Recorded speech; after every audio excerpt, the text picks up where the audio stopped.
Well, we're streaming away.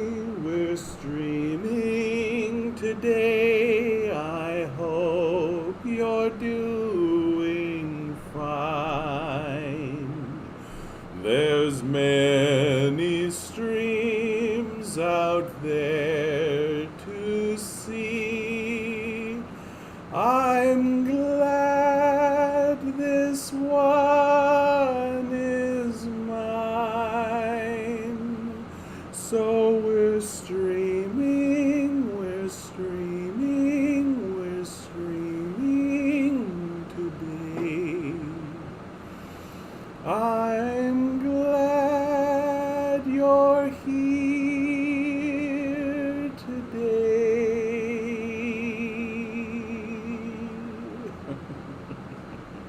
That was a nice one. That was a nice one. Good opening. Good opening. Well, if you're watching this from the distant future, today is going to be like an alien stream. There was a couple people on the stream yesterday who they wanted to talk, like right at the end of the stream, they started to really talk about aliens and started to really get interested. And I got to be honest, I love talking about aliens. And I find it really interesting that it is Western culture that seems to be generating sightings of UFOs and things like this. So we're going to go in a little bit deeper. There's been a lot of information that's been released, but I am going to wait to see if those people show up, because I don't want to have to go over it again. So we're just going to start. Can Biden install another neo-colonial puppet in Haiti? This comes, the assassination, I believe I have it right here. U.S. President Joe Biden reacts to the assassination of Haiti President. I am definitely going to mispronounce this, I promise. Probably Jovenel Moise. That's my guess. I don't suspect that it's Jovenel. I suspect it is like that. And he basically just walks right by this, right? Like, he doesn't really respond. The thing I find most interesting about the clip, listen to the journalist. Mr. President, these cyber attacks keep happening. At what point does the United States respond and take action? At what point does the United States respond and take action? Right? Like, what an odd sort of question to take when it comes to Haiti. Let's open the map. Let's open the map. We're opening the map for Google Maps so we can see the world, 'cause that's where we live. We don't live in a tiny little spot. The world is big. We should probably know something about it. We should probably know something about it. So Haiti is tiny, as you can see. It's like a very small island off of Cuba. The relationship between the United States and Haiti is one of extreme repression and extreme colonialism. You just need to look at like the Wikipedia article, really, that even the Western imperialists can't pretend. Like, they have completely destroyed Haiti and hollowed it out over and over and over again. So I don't know anything about the details in regards to who assassinated the current president. But you can pretty much rest assured that this is likely a United States operation. They are really well known for going through this region. Hey Ruth, how you doing today? Glad you popped in. Just talking about the president of Haiti was just assassinated. No real details, near as I can tell, about who is claiming responsibility. Haiti president assassinated. So just trying to get this figured out. But like literally, like just happened. Yeah, and we don't know who is behind it. We do have Justin Trudeau condemning it, which, okay, like you can say what you like, but let's see what the New York Times actually. Private residence, he was shot, assassinated, creating political void. Yeah, I don't know who is at the heart of this, whether it's internal or whether it's a CIA operation, right? Like, the CIA has been well documented, and I mean, even predating the CIA, the United States has been invading Haiti and destroying the region. Like when Donald Trump called Haiti, a shithole country, it's like, oh, there's a reason, right? There's a reason, and it's because of the long history of colonialism and the long history of extracting resources and wealth and slaves, frankly, from the region, right? It's never had the opportunity to really develop. And I mean, you also have incredibly ridiculous situations. Hey DM, how you doing? Happy freaking hump day to you.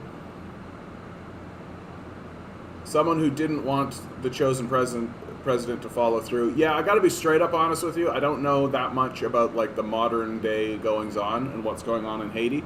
I don't know. I actually don't know much about this leader, frankly. Like, chances are really good that, he's probably a leader who wanted to help people. And as we know about humans, if you want to help people, that means you're probably going to get shot. And, yeah, it is Wednesday, my dudes. So, that's happening in the world. Hopefully, we'll learn more about that situation as things move forward. Got a bunch of links open up here that I'm gonna... Slavery lasted for 246 years in America, but they never want to talk about it because it was so long ago. It's over.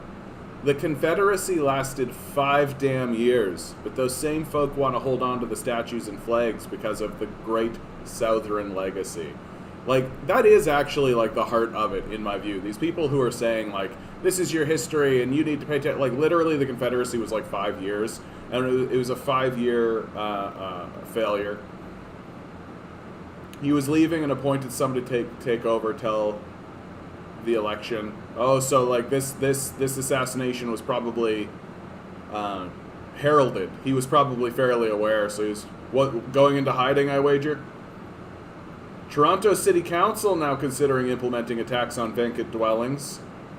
We should go well beyond considering, and we should go well beyond a tax.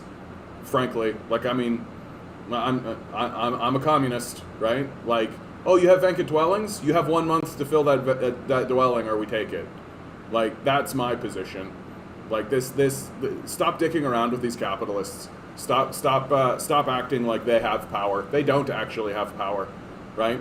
That if the Toronto City Council actually said, you have 1 month to fill this vacancy or else we're going to take it, they have the authority to do that, they have the power to do that, they have the ability to do that. They just don't have the spine or the will, right?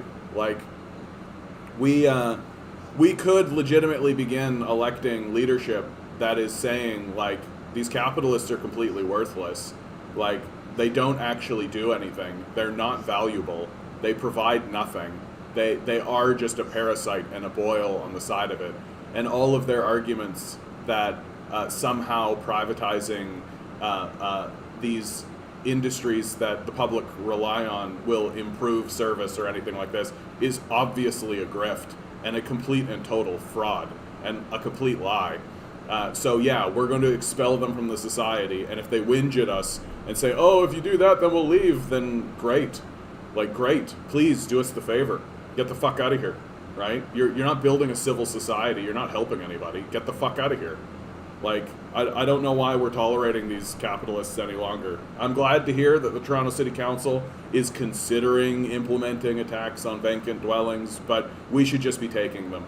Like, fuck this tax nonsense. Like, fuck this, like, little whinging, like, kind of thing. That all they're gonna do is give that to their accountant, and their accountant's gonna, like, open a shell company and, like, redistribute and, like, all this kind of stuff, so that, like, 1% tax that they're gonna put on this dwelling is just gonna be deferred to some kind of thing over here, so it'll just all even itself out, and it won't fucking matter, and there'll still be homeless people living on the streets, because the Toronto City Council spends all its time dickering with these fucking capitalists when we should be saying, get the fuck out of here, you're worthless, we're taking these. That's how we should be communicating with these guys, instead of this, like, bullshit negotiation. But the truth is that plenty of these city councilors are in the pocket of these capitalists. Plenty of these guys are just essentially an extension of, like, condo developers, right? Like, that's who the Fords always were.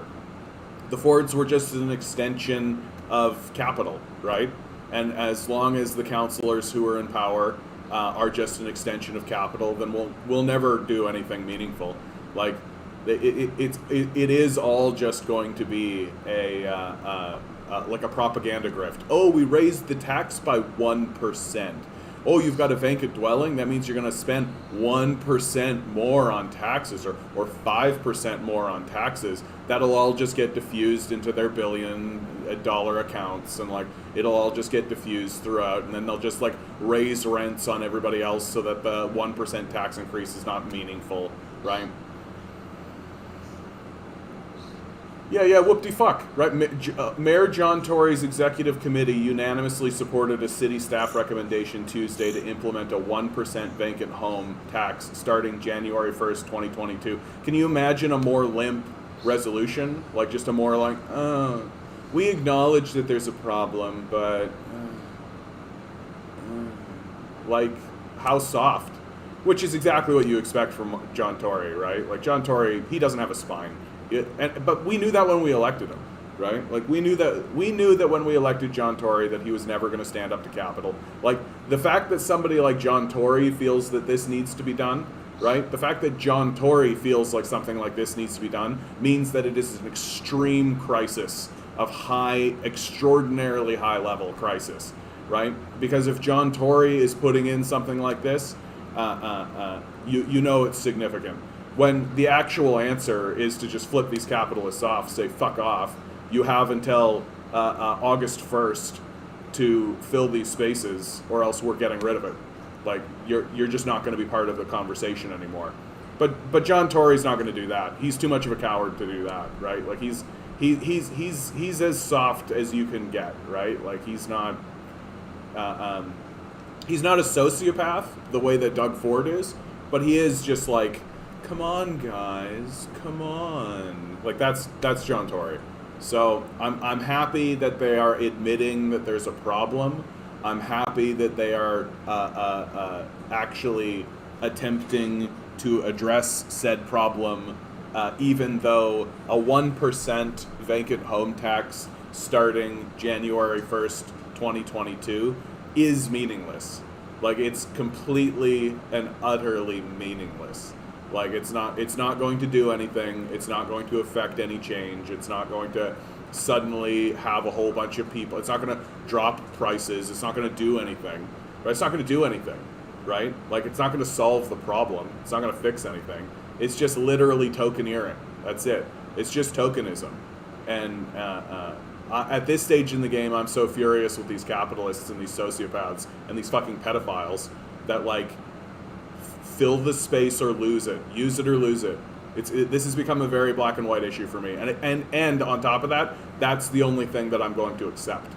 Anything less than that is just pandering bullshit. It's literally just looking to the capitalists and being like, come on, you gotta help, guys. Come on, you gotta actually do something. Come on. Fuck that.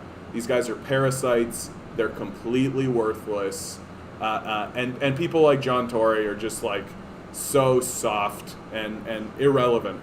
Like when John Tory is finally no longer the mayor of this city, we won't have even noticed, right? We won't have even noticed when John Tory is gone.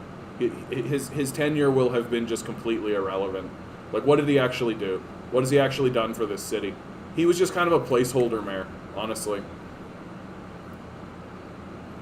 The Bloodstained Banner isn't the actual American Confederate flag, nor the stars and bars. The actual American Confederate flag is white. I like that, Mach. How you doing today, bud? Glad to see you, man. Glad to see you. Was he NDP? No, John Tory was always conservative, but he was always like pretty left-wing for a conservative, right? He was always on that line between like he could run liberal, but he could run liberal, but he generally runs conservative. But he's not like in the sociopath wing of the Conservative Party. Anyway, I need to stop talking about that. But to land on it, DM, thank you for sharing that information. That's very good. I'm glad that they are actually literally addressing the sincere and serious problem of home vacancy that exists in this city. But this 1% tax is starting in 2022. Who gives a fuck?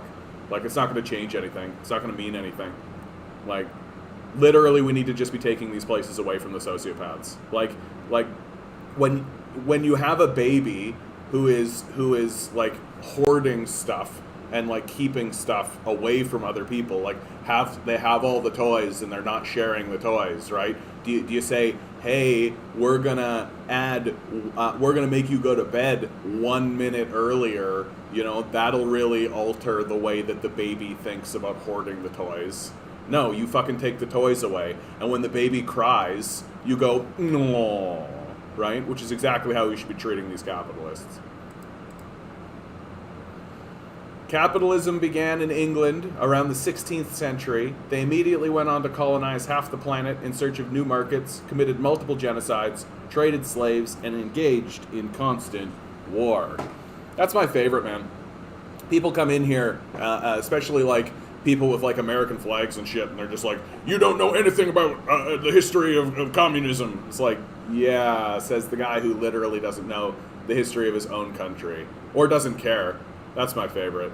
When you, like, I have genuinely encountered people who are like, the War of Independence was a holy war and we should have done it and created America and everything was great. But the revolution in Russia, that's scary communism. It's like, Jesus Christ, dude. Like, I just feel like you have to kind of be dumb. But I mean, of course they're capitalists, right? The feds reportedly have formally classified Antifa activities as domestic terrorist violence. The feds called Martin Luther King a terrorist and tried to make him commit suicide, so excuse me while I continue to not give a shit what they think. Yeah, the only reason I give a shit about this is because, like, could I be declared a domestic terrorist? Is this domestic terrorism? Is what I'm doing right now domestic terrorism? I mean, according to this Newsweek report, right? Probably. According to the Biden administration, probably. Like, standing up and actually saying, hey, maybe capitalists are worthless and we should get rid of them. That's domestic terrorism. So, we'll see how long this channel lasts. Support it while you can. Like, share, subscribe. So, to add on to the absolute disasters that are going on in terms of the climate change crisis going through the world, there were reports coming out of British Columbia now saying that heat wave burnt down crops, that there were cherry crops that just got burned on the vine. And now we've got Manitoba municipality declares state of agricultural disaster due to drought, record-breaking heat.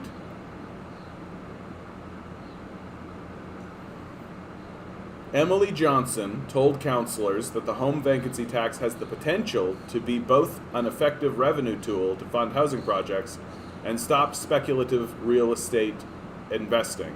Needs to go 3%. Any kind of tax you put, especially like a 1, 2, 3% tax, they're just going to put back onto the consumer, right? They're just going to put it onto the consumer, and because of the nature of the beast, how there's billionaires in the market, that just means that the price of the property is going to go up a little bit. That's all, right? Like, these guys, like, when are we going to get it through our fucking heads, right? Like, if you have $1 billion, billion dollars, if you have $1 billion, the money doesn't actually mean anything. Like, as long as your overall portfolio is going up. But, like, you can just buy city blocks and just be like, yeah, empty, who cares? I'm not going to bother renting them. I don't give a shit. These guys are getting ready for collapses. They're getting ready for big scale. Like, if you go to Davos, if you go where these billionaires go and you talk to the people that these billionaires talk to, if you actually see what they're saying, you realize very, very quickly that their concern is how do they consolidate their own power after the collapses begin. They're not interested in preventing any of it. They're not interested in stopping any of it. So, like, a 1%, like, And you could maybe make the argument that, well, this is just the tip of the spear, right? They're going to pass this legislation, and then you can raise it steadily over time, and all this kind of stuff, so on and so forth. That kind of liberal incrementalism bullshit, right? But they don't care. Like, they don't. This is not going to matter. It's not suddenly going to make them go like, oh, I better start renting. It's not suddenly going to make them go like, it's not going to suddenly make them do any of that. They have $1 billion. They have $1 billion. They don't give a fuck. They don't give a fuck about this like small incremental increase on vacant rooms and all that kind of, like, it doesn't matter to them. It's irrelevant, right? And after there is this enormous economic collapse that they are entrenched in, they're part of it, like, all of this housing is just going to sit empty, and they're going to use it as their fucking playground because they're a fucking billionaire. They don't give a shit. They don't care at all about this. They don't care. They're looking at this being like, well, I don't like it because it's an affront to me, right? It means that I have to, it paints me as some kind of villain, so therefore I don't like it. But in terms of like the nickel and dimes and all that, like, they don't give a fuck. It doesn't matter to them. Add on $100,000. Add on $200,000. Add on $1 million. They have $1 billion. Who gives a fuck? Who gives a fuck? Ugh. It doesn't matter. Like, and the more I think about it, and the more I'm dwelling in this Emily Johnson counselors kind of space, the more I'm literally just like, this is just classic liberal tokenism whinging bullshit. It's not going to change a goddamned thing. That the billionaires are still going to buy up more and more space. And then Emily Johnson saying, oh, you put on a home vacancy tax, and then that'll give us more revenue so we can fund more housing projects to sell to the billionaires. Right? So you're literally funding the government to build more housing so the billionaires can buy that housing. Like, this is why billionaires are dangerous. It's dangerous to have a billionaire because you can't do all of this liberal tokenism only works in a society without billionaires. Because the second you have $1 billion, you have so much money so as to be the most important person, but you have so much money so that the money becomes irrelevant. Do you think these guys are genuinely walking around asking how much shit costs? No. They're walking around saying, this is what I want, and give it to me. Give it to me, please. Because they have $1 billion. And if you don't understand like how overwhelming $1 billion actually is, then you can look at this kind of thing and be like, well, isn't that great? That's a move in the right direction. That's helping. No, it's fucking not. It's irrelevant. It means absolutely fucking nothing. The billionaires own the system. They don't give a fuck about a 1, 2, 3% increase in a vacant home. Who gives a shit? That doesn't mean a goddamn thing to them, right? And just watch. They'll find some fucking way to shell game it so that they'll either avoid paying the tax completely or the tax will just come right back to them, right? It's like when Justin Trudeau raised the taxes on the wealthy and then turned around to the only people who actually had to pay that tax and gave them these enormous, enormous breaks elsewhere so that in the end we actually paid the billionaires more than we took. Like, that's what this looks like. And it just looks like a politicking grift to me. Like, as long as we keep getting suckered by these, like, liberal scams, and that's all they are. They're just liberal scams where they're like, oh, we can raise the tax rate by a percentage and then everything will be better. Yeah. No one is going to get housed. No one is going to get, like, there's still going to be lots of homeless people. Rent's not going to go down. None of that's going to happen. Because the billionaires would rather eat the cost of the tax, which they won't, right? But if they even had to, they'd rather eat the cost of the tax. Because at the end of the day, these guys are fucking sociopaths. You understand? The misery is the point. So a little tiny bullshit thing like this is not helping. It's not helping. You know what would help? Fill the space or lose the space. Those are your options. You have 1 month. Fill the space or lose the space. And we'll get there. We'll get there. Once this kind of bullshit, moronic tax bullshit is up to like 10% and it's still not working, right? Because the money either just funnels right back to the billionaires or they use it to buy property so the billionaires can buy more property or the billionaires just shell game it to avoid all of it, right? Once it's worthless and we all see that it's worthless, maybe then we'll start talking about that. But by then we should have probably, 10,000 people in these fucking tent cities instead of the, 30 we have now? Nothing pisses me off more than liberalism. Nothing pisses me. At least conservatives make a kind of, are kind of honest, right? They're literally like, well, fuck these people. I don't give a shit about them. They should die in the street, right? That's conservatism, right? Look, they should just work harder, get a better job. They should just go fucking die, right? At least it's honest, right? At least it's fucking honest. This liberal bullshit where they're like, yeah, look, guys, we care.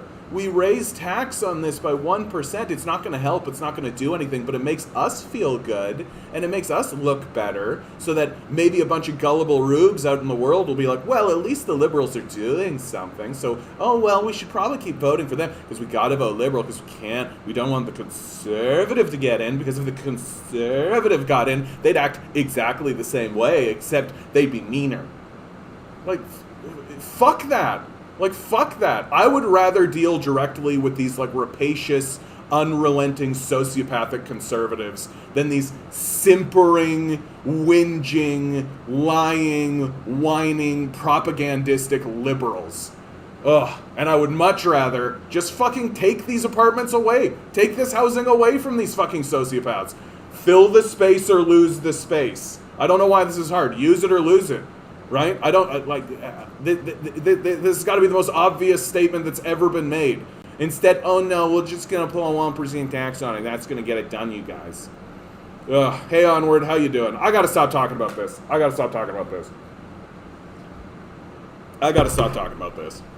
Fucking 1% tax on vacant homes. Ooh. And in the meanwhile, Manitoba Municipality...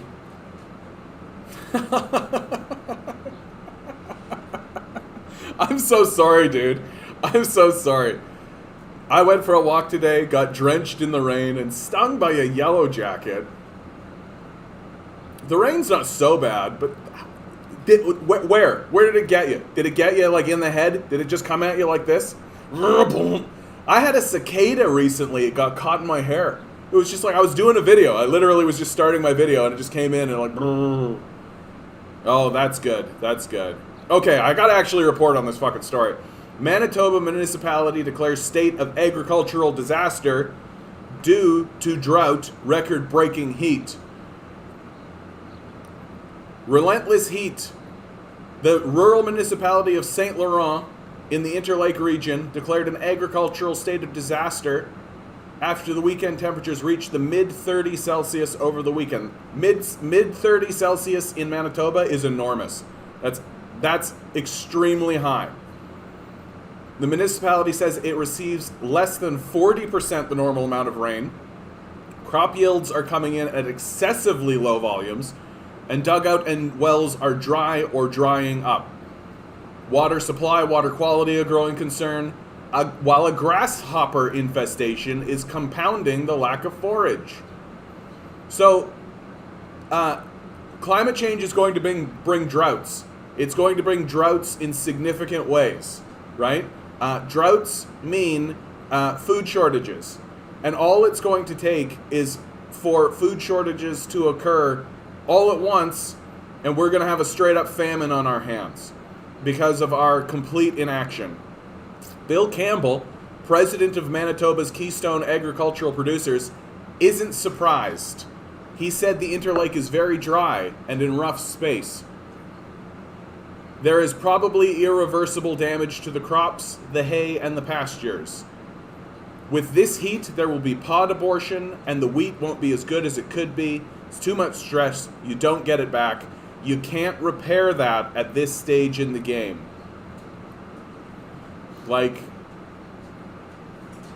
We're in trouble, guys. We're in big trouble.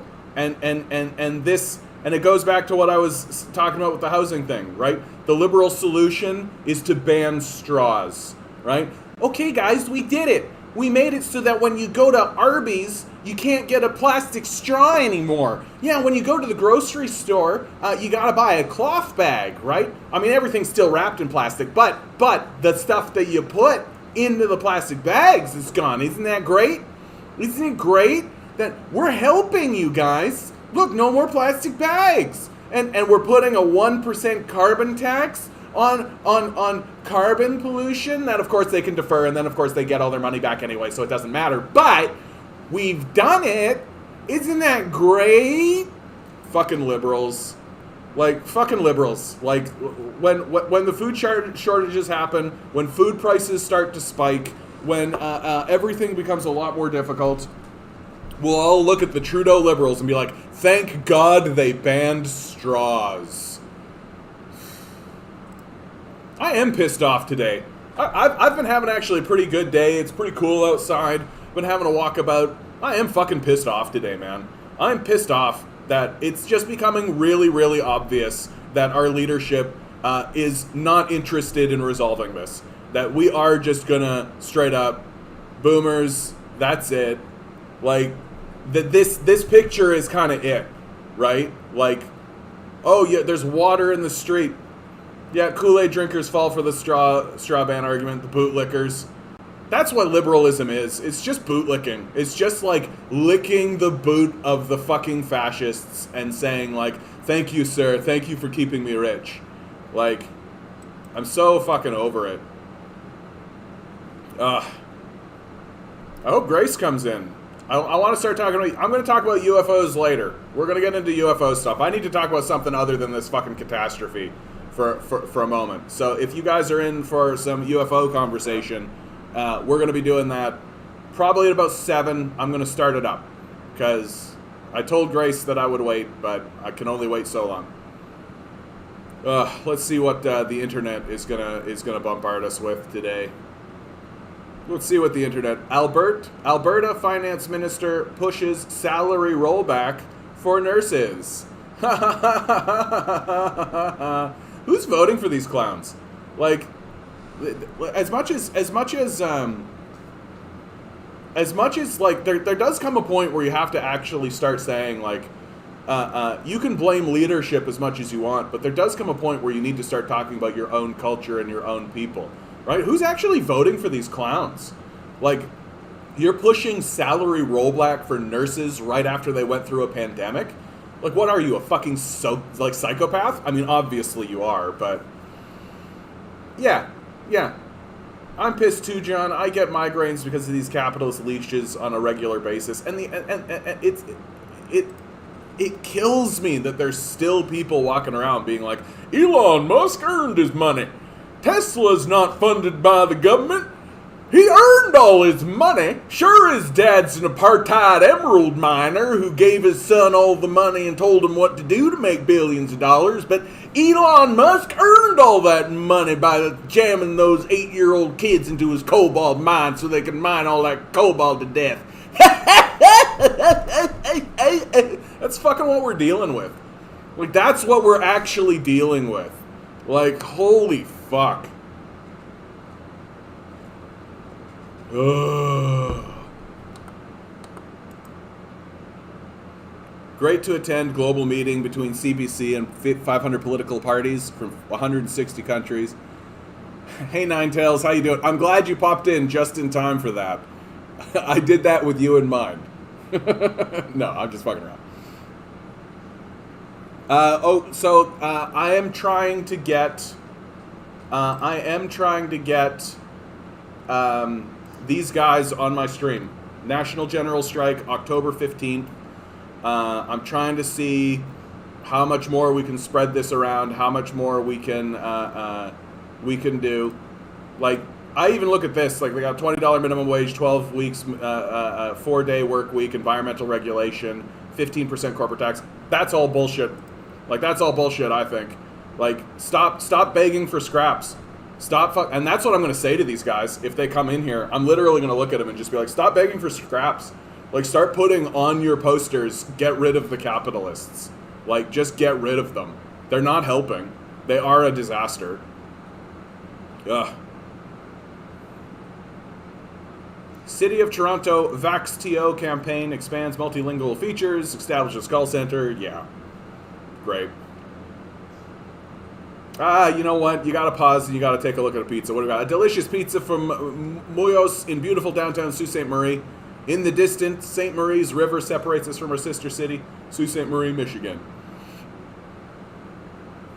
That's a nice looking pizza.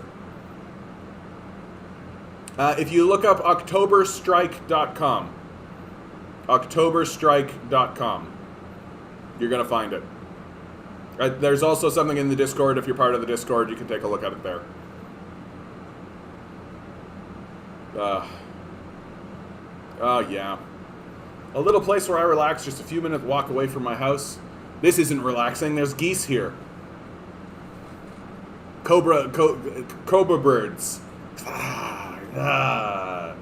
I remember I used to walk in my small hometown of Portage la Prairie. There was this wonderful... Here, I can actually show you. Oh. Portage la Prairie. This little oxbow kind of thing going on here. So there's a nice little waterway called the Crescent that you'd walk by, and there would always be geese, like right in here all the time, like during the nice weather. And as you were walking, there's a beautiful path here, they would like really come up to you and they'd be like, "What's up?" And they get like real big and start hissing. And there was one old guy who always walked this path who the birds never fucked with, because if they even approached him, he'd take his cane and start whacking them. And someone from the city complained about it one time, and his response was just like, "What are you going to do?" And so everybody just leaves him alone, including the birds. Hey DJ, how you doing, bud? I am for UBI. We should call it a guaranteed livable income, though. Yeah, there's a lot of talk about they really want to get rid of the word universal. That's really what they want. They want to get rid of the word universal because universal implies that everyone should have it all the time, no matter what. Whereas the shift to guaranteed, right? Guaranteed means that they can more successfully means test it and attach strings, which is what they're going to do. You've walked through groups of geese and they've never bothered you? Holy cow! You're the what? The goose whisperer? You can just walk through geese and everything's totally fine. Oh, and DJ, we're gonna get to talking about aliens probably about 7. I'm gonna hold off and see if Grace will pop in. I just don't want to have to double up my stuff. The British Labour demanded a boycott of the Winter Olympics in China, and the Tory government refused it. Interesting. That's kind of surprising, actually. You would think that would be inverted. Like, you would think that the Tory government would be the one that would be pushing for the Winter Olympics to be boycotted in China, and that Labour would be the one that would be kind of going like, well, what are you talking about?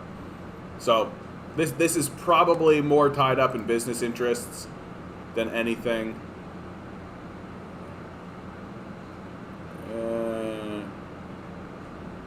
Yeah, it's because honestly, it's because they know the whole Uyghur genocide thing is just total bullshit. They know. Universal guaranteed livable income. Basic income is basic, not livable. We need to define it as a way to make it above the poverty line. Yeah, I see what you're saying there, DJ. I definitely see what you're saying there. That just comes down to like, what really matters at the end of the day is what they set the rate at. That's what really matters. Like, it doesn't really matter how the system is structured if, they give $100. Like, it's not going to really help. But if they make it like $1,000 or $2,000, now you're talking. Like, that's serious. That's serious. I know, buddy. I got a little dog down here just licking my leg. It's unbelievable. We're being given a one-time payment of $1,400 months after a one-time payment of $600, 9 months after a one-time payment of $1,200, for a total of $3,200 to live on for over a year. And meanwhile, billionaires made $4 trillion during the pandemic, and that money came from us. Yeah, I don't see why you're not in full-scale rebellion mode if you're in the United States. Like, the U.S. is just gonna fucking faceplant, man. It's gonna be tough to watch.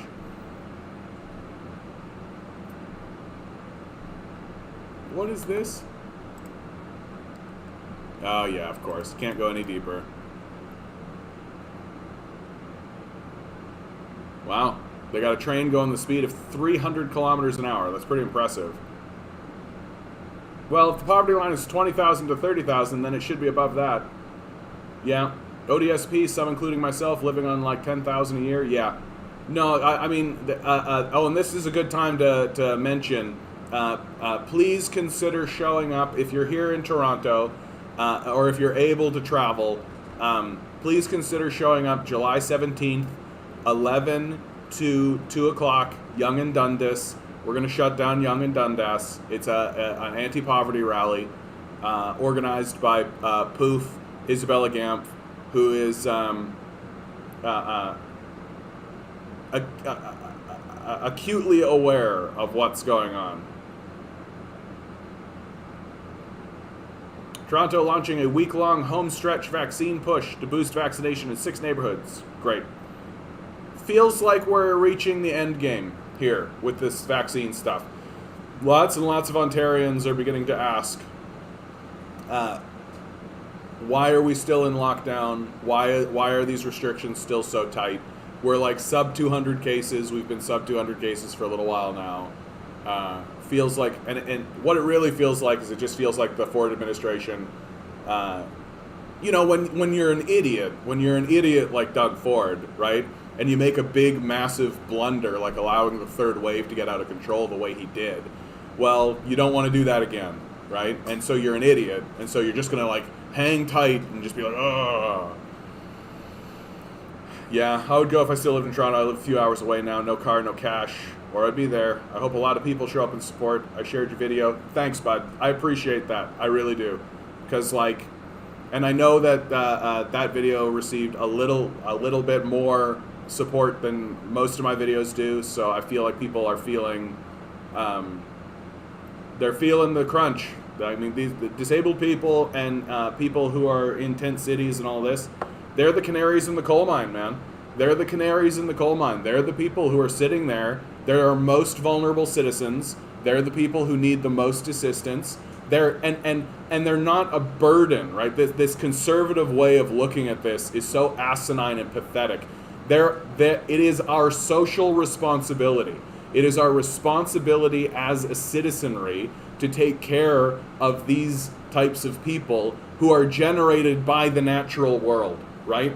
If you are in a disabled situation, if you have been disabled, or if you are born with a disability, or any of this, this is the natural world itself, the energy by which we all live and stand on, generating these sorts of things, and then we turn around and pretend as though, no, it's their individual problem, that they individually have to deal with it, in complete and total defiance of the obvious will of the universe, that these people are our responsibility.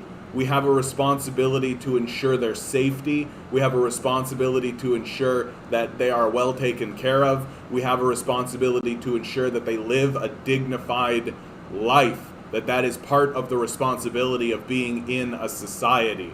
And fundamentally, the struggle we're having these days is not, should we live in a society? It's, are we a business or are we a society, right? That's the question.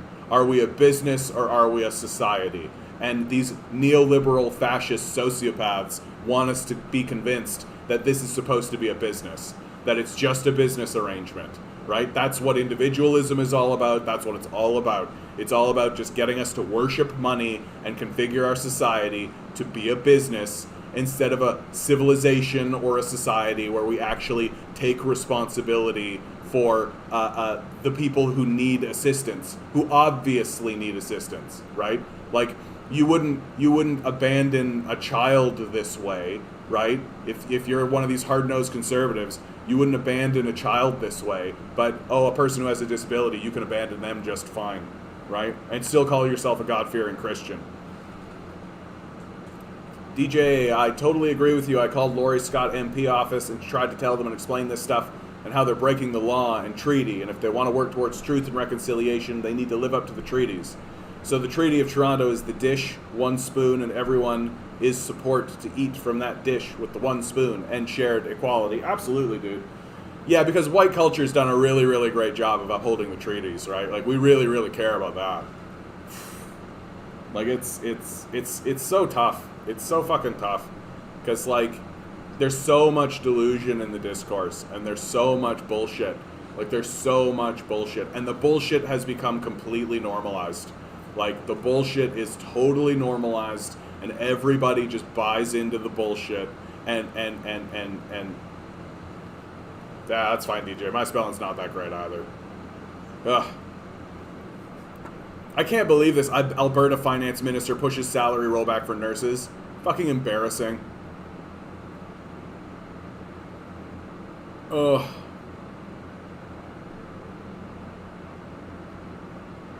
Ugh. 5 attacks in less than 72 hours. Injuries reported after 14 rockets hit U.S. base in Iraq. That's actually a big story, because the U.S. has made it really, really clear.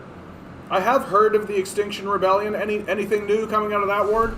Extinction Rebellion, Toronto. I've heard of it. Is there any kind of organizing that's actually happening? Maybe I should send them an email too. What do we got? Like, are they still posting? Extinction Rebellion Toronto is disbanding. Great. Like, that's great. That's great. So, Extinction Rebellion happening in Toronto, disbanded. Well, the Toronto organization has disbanded, so maybe that leaves a vacuum. Maybe we could pick up the cause. What do you think, Ward? What do you think? You want to be the leader of the Extinction Rebellion?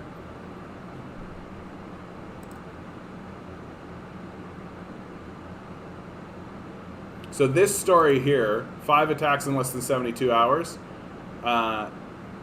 this is actually a really, really big story, because the Americans have made it clear that they don't mind if people from the Middle East shoot rockets and shit at them. But if you kill people or injure people, they'll come down on you. They'll come down on you.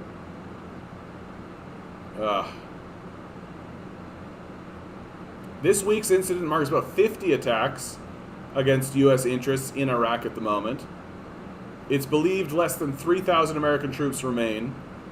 Like, just leave, man. Like, we know they're going to leave. Like, we know the U.S. is just going to leave. We all knew that this was eventually the case, that the U.S. was going to leave this region. Just get out. Just get out. Stop this bullshit. Just stop this bullshit.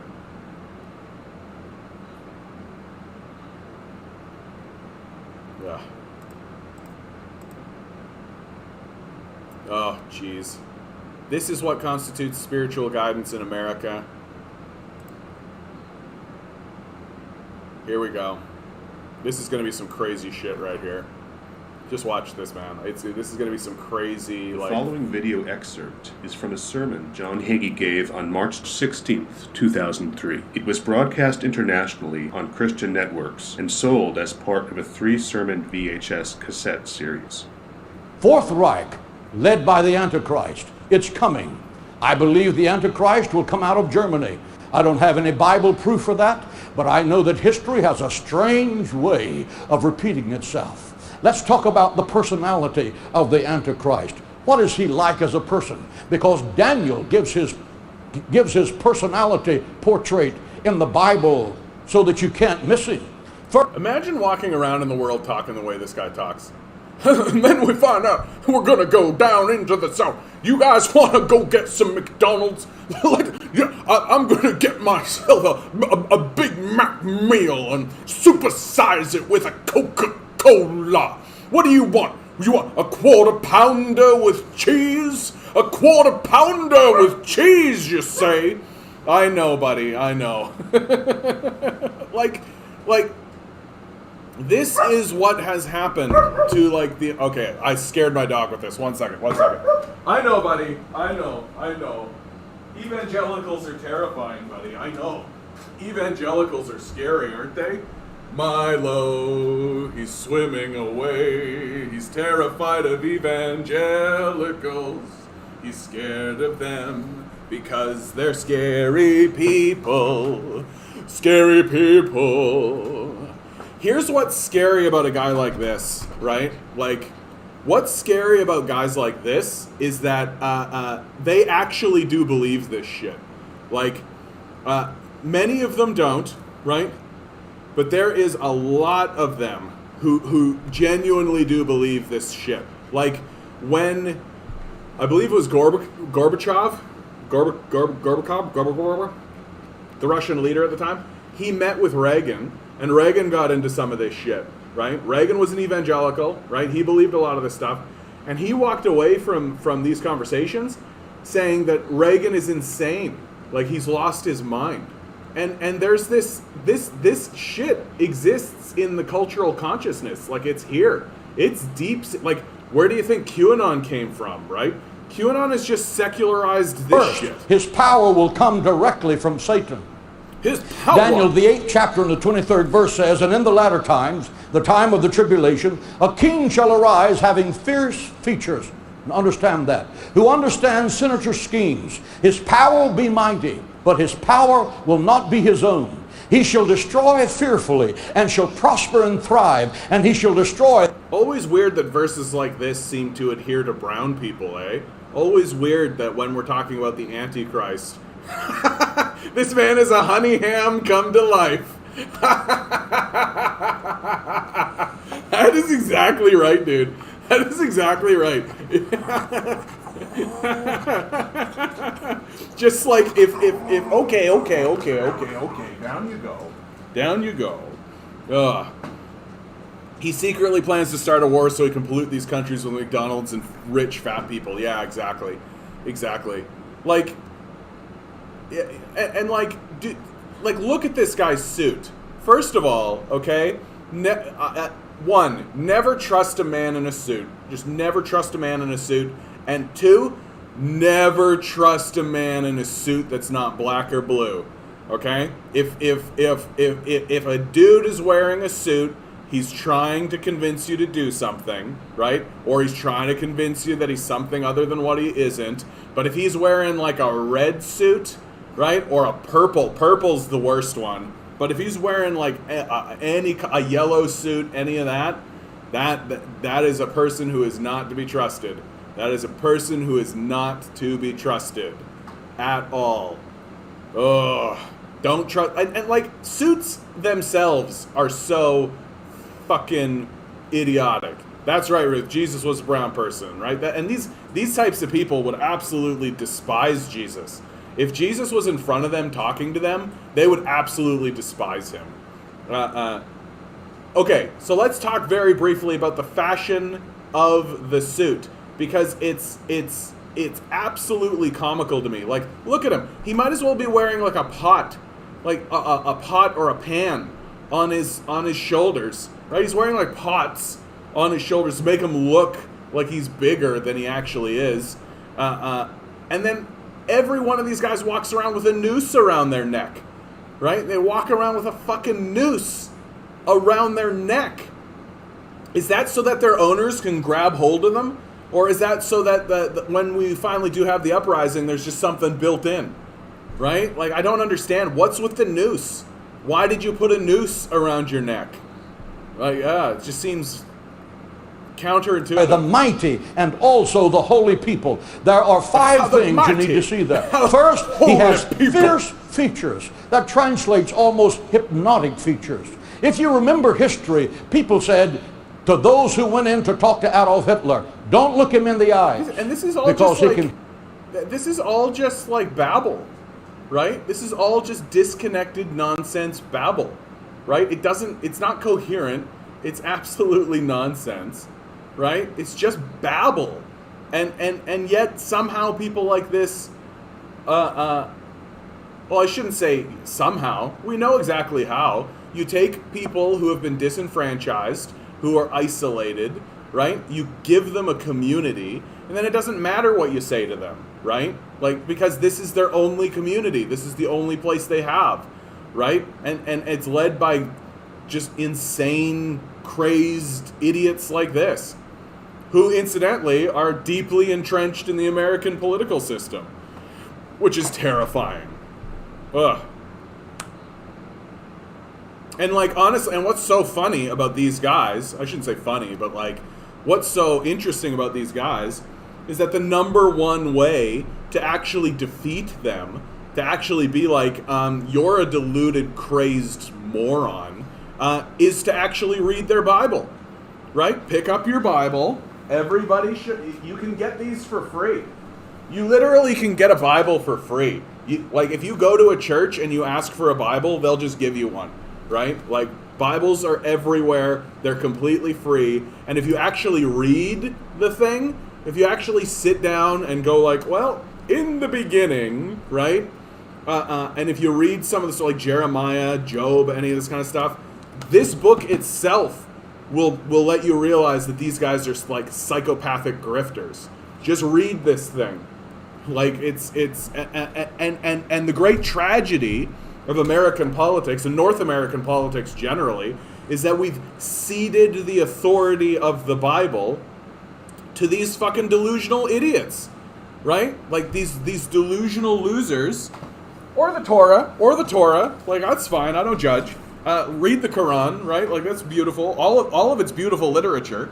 But what we've done is we've ceded the authority of this book to illiterates, to illiterate grifters and complete morons who don't actually read the book and don't know anything about it outside of doing like a quick Google search to find a passage to support their bigoted points, right?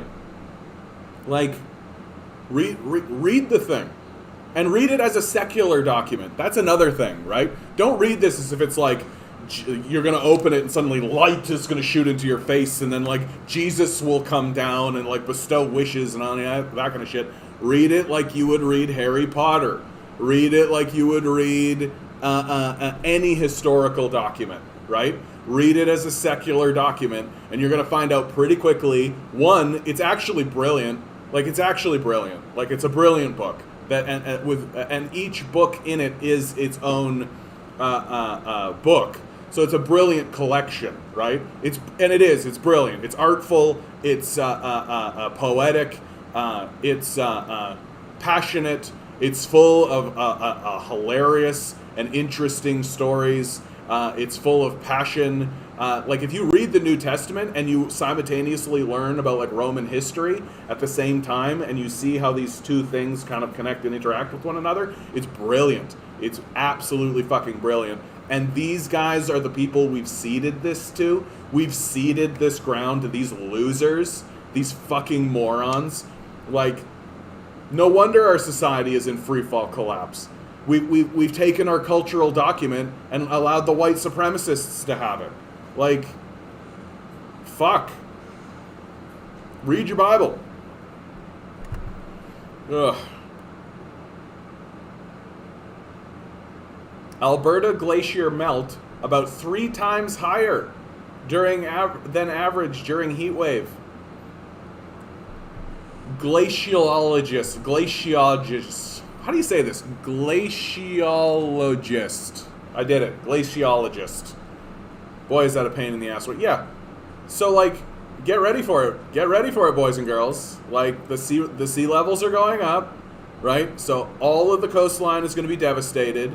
Meanwhile, the enormous droughts are coming through. Like, what were they saying? They were saying the St. Laurent region? St. Laurent. Yeah, Manitoba. So there you go. The St. Laurent region, right in here, right? And real close to Winnipeg. Like, imagine if all of this just becomes like a big fucking desert, right? Like, imagine if all of this starts to dry up. And you know it's bad because there's Lake Manitoba, right? You know that they're using this for irrigation. You know that they're using this stuff. And it's just like, still they're going through massive drought, can't get rainfall, all throughout this region. So, and all of this is just going to get desertified, right? Like, all of this is going to keep spreading, right? We're not doing anything about it. Like, we're not legitimately doing anything about it. The Liberals planted 1 million trees, you guys. Hey, the Liberals planted 1 million trees. Yeah. Well, but you know they're using them. Like, this is the thing that's kind of terrifying about the whole situation. Like we know, like Manitoba is built on its agricultural base. Like we know all about canal drill. We know all about that. Like, and all of that is already in effect. So, like, these crises that are coming are going to happen in spite of all of this technology, right? Like, this is going to be the big embarrassing thing for this period of time, is looking back on all of these idiots who are like, oh, our technology will save us. Yeah, about that. Like, that's not legitimate. Like, that's not going to happen.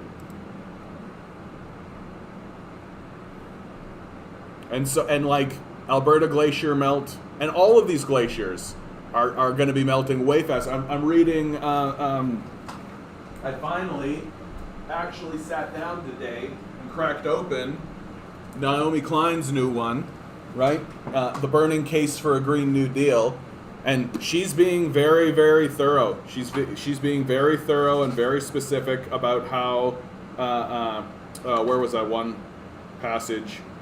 Okay, I'm not going to spend any more time. She literally calls this climate barbarism, like barbarism, and she's talking about how all of the models that we have used for the glacial ice melt have actually been conservative, that the reality is actually much worse, right? And her first chapter, I just finished the introduction, which was actually quite large, is called A Hole in the World. The hole at the bottom of the ocean is more than an engineering accident or a broken machine. It is a violent wound in the living organism that is Earth itself. On April 20th, 2010, BP's Deepwater Horizon offshore rig exploded in the Gulf of Mexico while it was drilling at the greatest depths ever attempted. Right? What are capitalism versus the climate? I'm looking forward to this one. This is going to be a good one. Climate time versus the constant now. Yeah. Hopefully, we actually do something about this shit. Because, like, the conservatives definitely won't. Like, these guys are fucking psychopaths. And the liberals are like, banning straws. We're going to plant a couple of trees. We're helping. Like, there was this video that I watched online where this guy was, like, talking about how, okay, imagine you were watching Star Wars. And instead of the rebels going and, like, blowing up the Death Star, they launched a petition, and they managed to get, like, an article published in, like, the Imperial Times on page 53 at the bottom right hand corner, and they declared that a success. That at the end of the video they all went, yeah, we did it, and that was the end of Star Wars, right? Satisfying, right? But the billionaire class has made it very clear what they'll do to you if you actually start trying to dismantle the fossil fuel industry in the manner in which it needs to be dismantled. Right? They'll put you in prison for a decade. They'll charge you $3 million, right? Just like happened to Jessica Reznicek, right? That's what my video is about today. Jessica Reznicek. What a.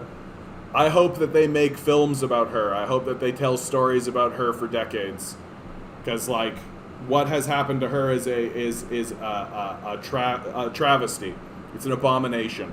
Like, we should be destroying these things. We should be tearing them down. We should be clogging them up. Like, the crises that's coming our way, we're going to be scratching our head. Like, there's going to be millions of people who are just going to be, like, scratching their heads. Like, and, like, people like Greta Thunberg who are coming up, like, she's just the tip of the spear, man. Like, you wait until the rest of the society, you wait until these kids who are 16 start to, like, be like, what the fuck? Like, once they lose complete and total faith in everybody, like, everybody, not one single person is going to be spared from the ire of this generation that's coming up.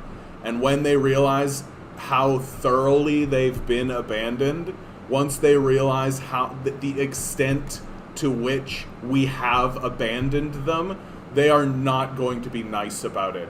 They're not going to just be, like, forgiving. They're not just going to do any of this kind of stuff. They're going to go full-scale authoritarian. Like, and I'm going to stand back and be like, great, off you go, right? Because, like, sorry, the freedom to destroy the planet is not, that's not a freedom that you should have.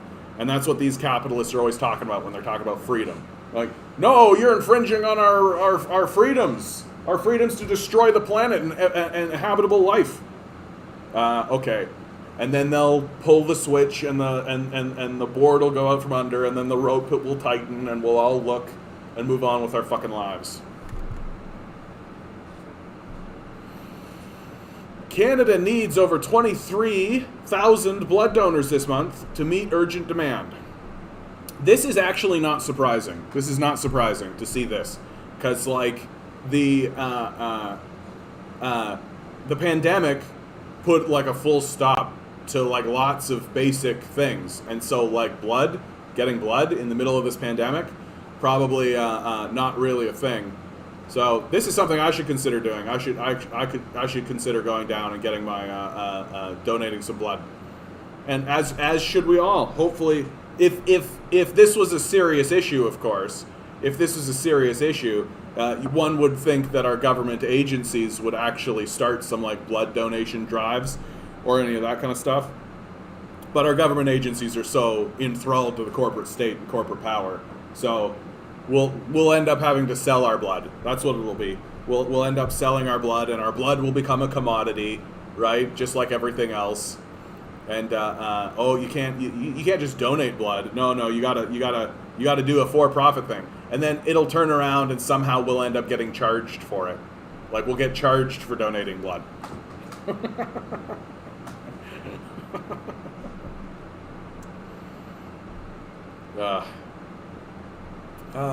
That's actually a great question. Are there any sources about workers' rights and conditions in China? Let's be straight. I'm generally pretty pro-China, but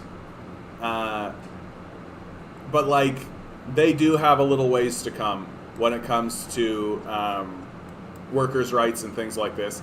Chinese citizens, now it's important to remember though that like Chinese citizens are going through like massive poverty, and they're coming up from massive poverty situations.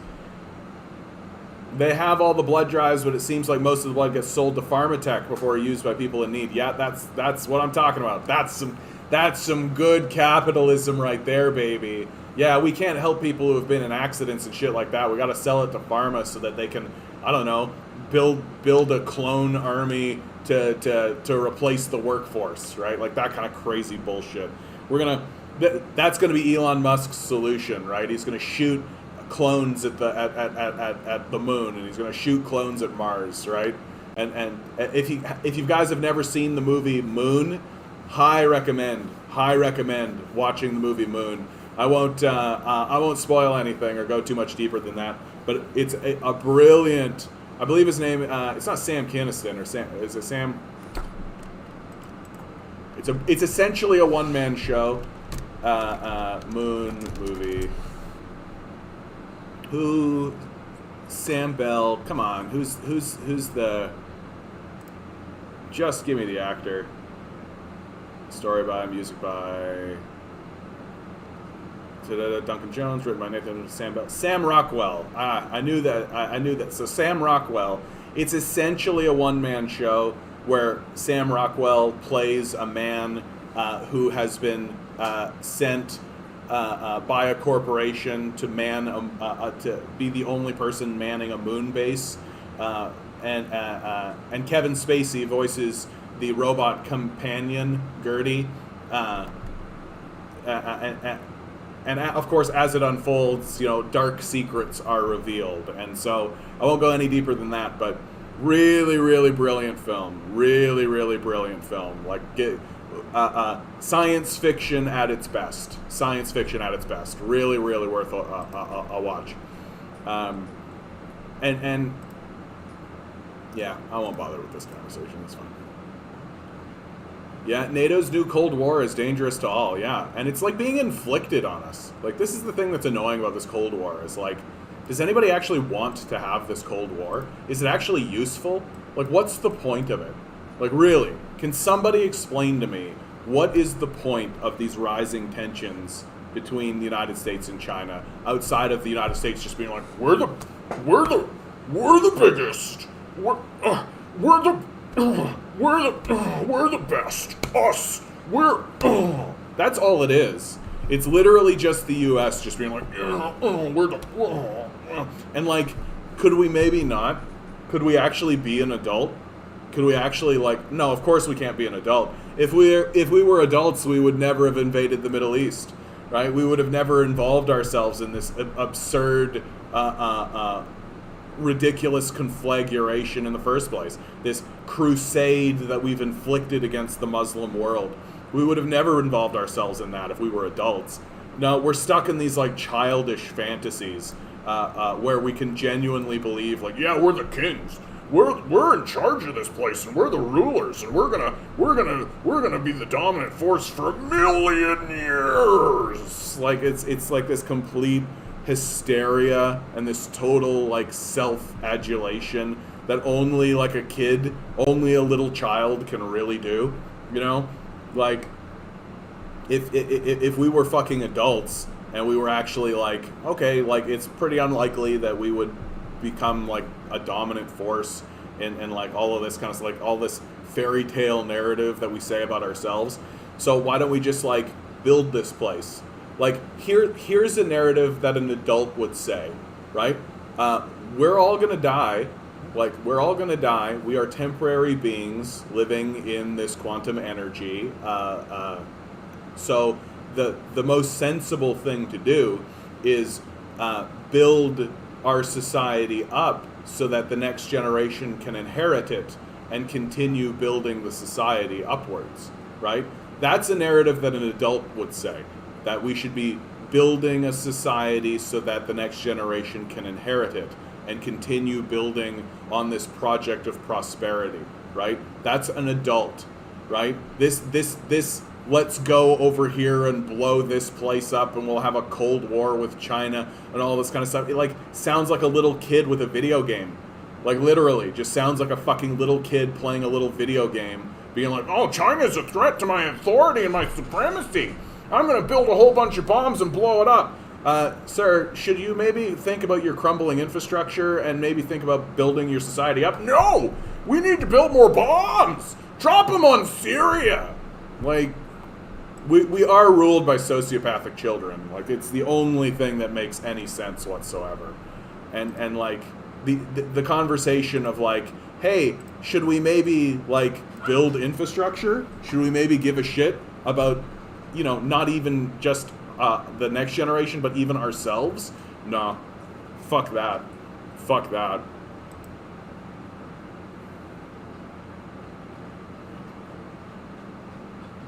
Workers in NDP MLA's offices vote to strike. That's hilarious. That's hilarious. Yeah, it is. You're right about that onward. Like, it's not just about dropping bombs. It's a wealth transfer. It's the restructuring of the society into neo-feudalism. Like, that we are experiencing a restructuring into neo-feudalism, and which makes sense. So much of our worldview is just entrenched in feudal views, right? Like, this was a crusade. What has happened in the Middle East is a crusade. George W. Bush called it a crusade. If you actually go talk to Islamic people or Muslim nations throughout here, they call it a crusade. Like, they know what's happening here. It's a continuation of the Christian Crusades throughout the region. It's based completely on the same logic, right? It's the same story. It's this Western civilization that these guys are trying to uphold and protect. But it's completely destructive, and it goes back to that classic John Milton kind of statement, right? It's better to rule in hell than serve in heaven, right? Or if you wanted to restate that, it's better to rule over a feudal hellscape of your own creation than it is to live peacefully with equals, right? Like, if you're a sociopath who believes that this is a hierarchy that you can stand on the top of, even though that narrative is completely manufactured. It's just a myth.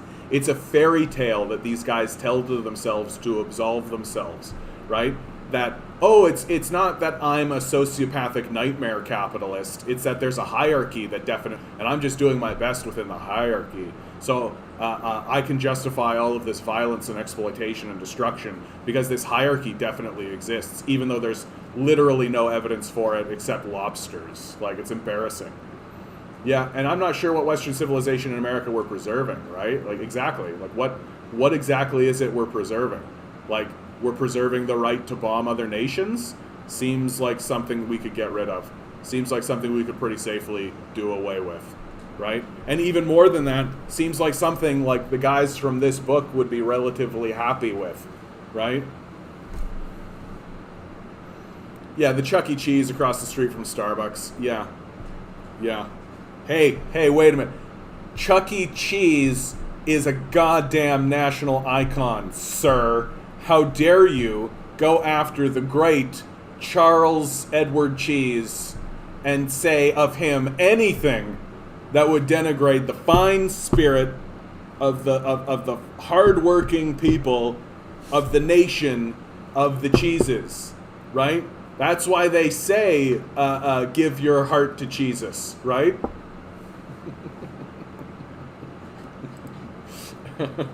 My deep hope is that somebody like tunes into this channel right when I do something like that, and they're like, what the fuck? The British Columbia NDP has long had close connections to the province's labor movement, but the community officers of Premier John Horgan and the party's 56 other MLAs could soon be behind picket lines after constituency assistants voted in favor of striking. Oh, that's nice. That's nice to see. Because what's frustrating about the BC NDP is that they're operating basically like liberals, right? They're not really anti-capitalist. They're not really socialist. They're essentially operating like pro-capitalist liberals.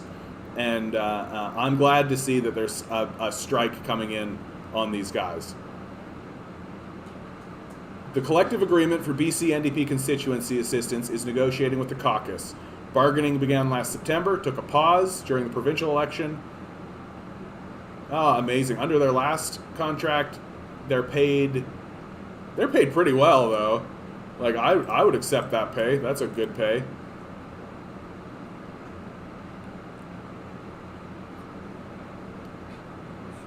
In any case, I'm happy to see any labor strike. I'm happy to see anything. So I'll support these guys.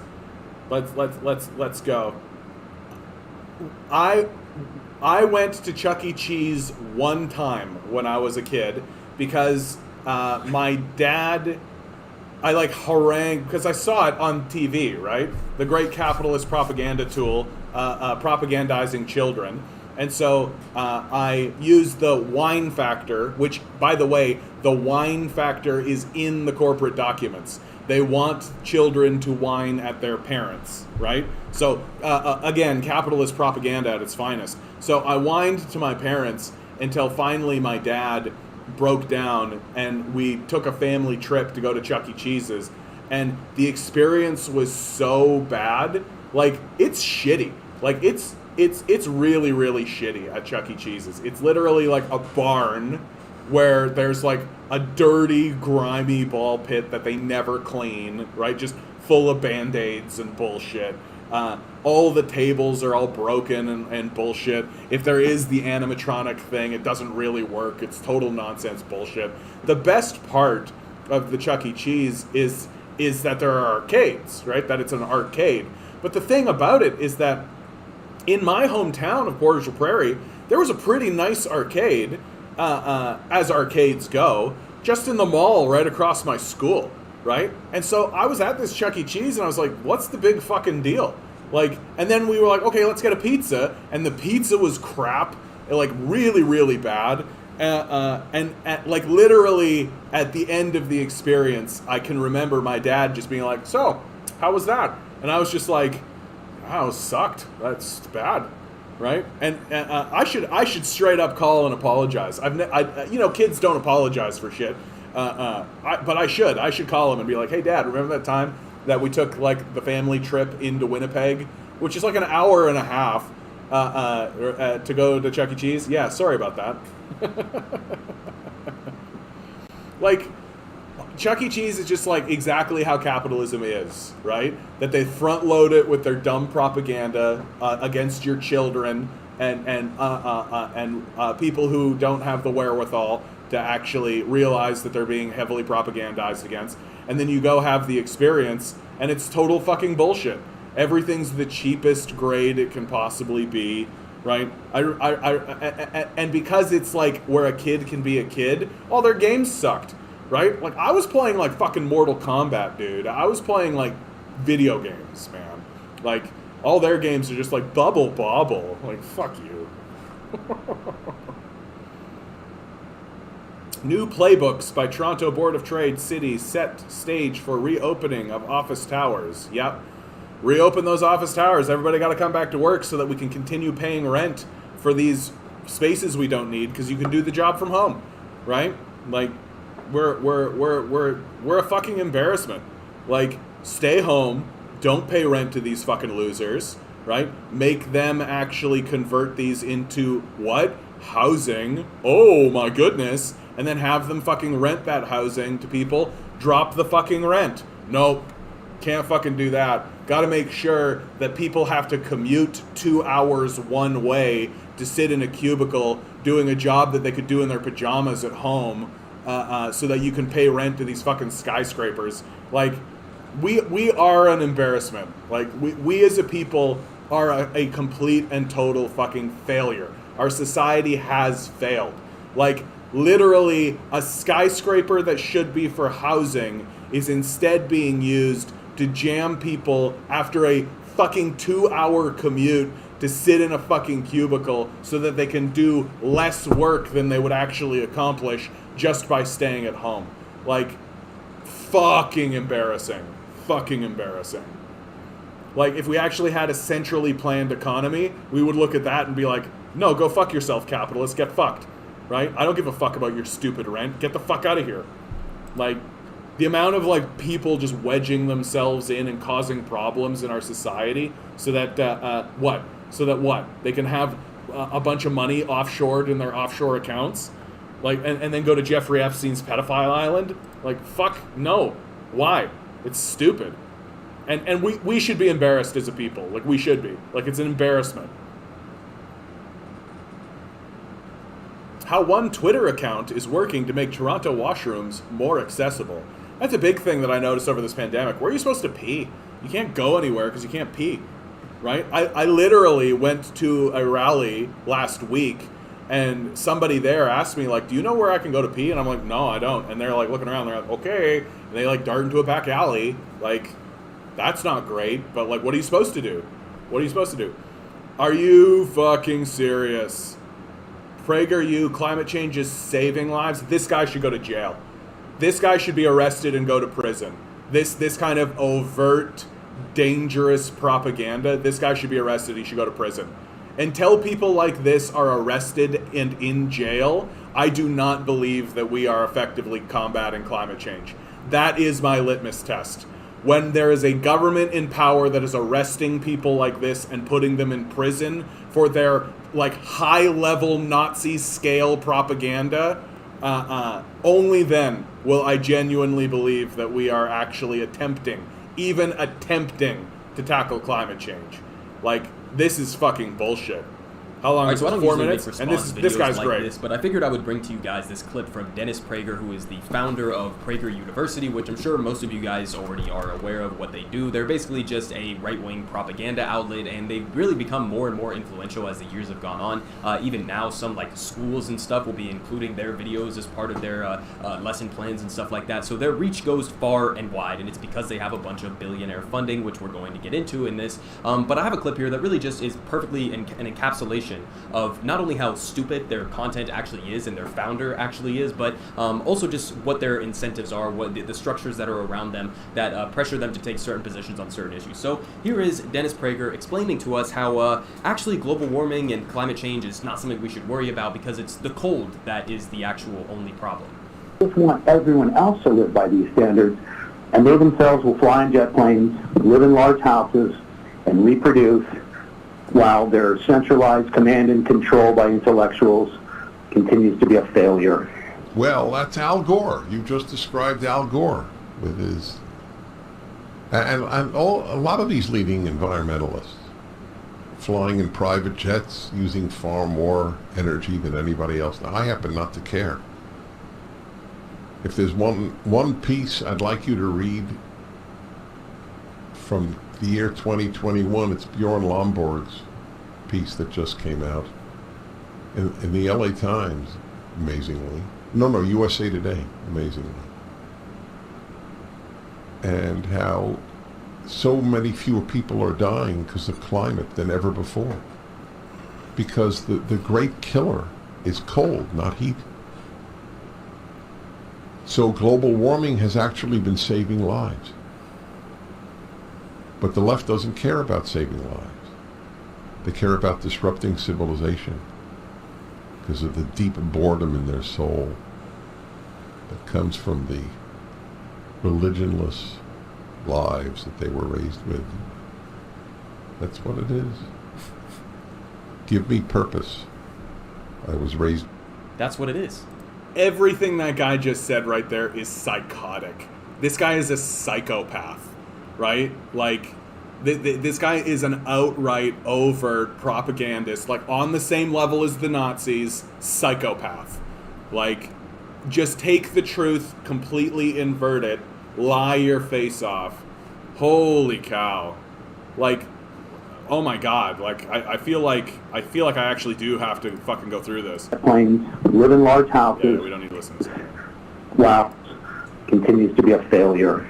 Well, that's Al Gore. You just described Al Gore with his... I mean, that's just partisan hackery, right? Like, PragerU, they want neo-fascists in power, right? People like Donald Trump. So that's just partisan hackery, right? And a lot of these leading environmentalists, flying in private jets, using far more energy than anybody else. Now, How dare you use the infrastructure that's in place? You want to improve society somewhat, and yet you use society. Curious. I am very intelligent.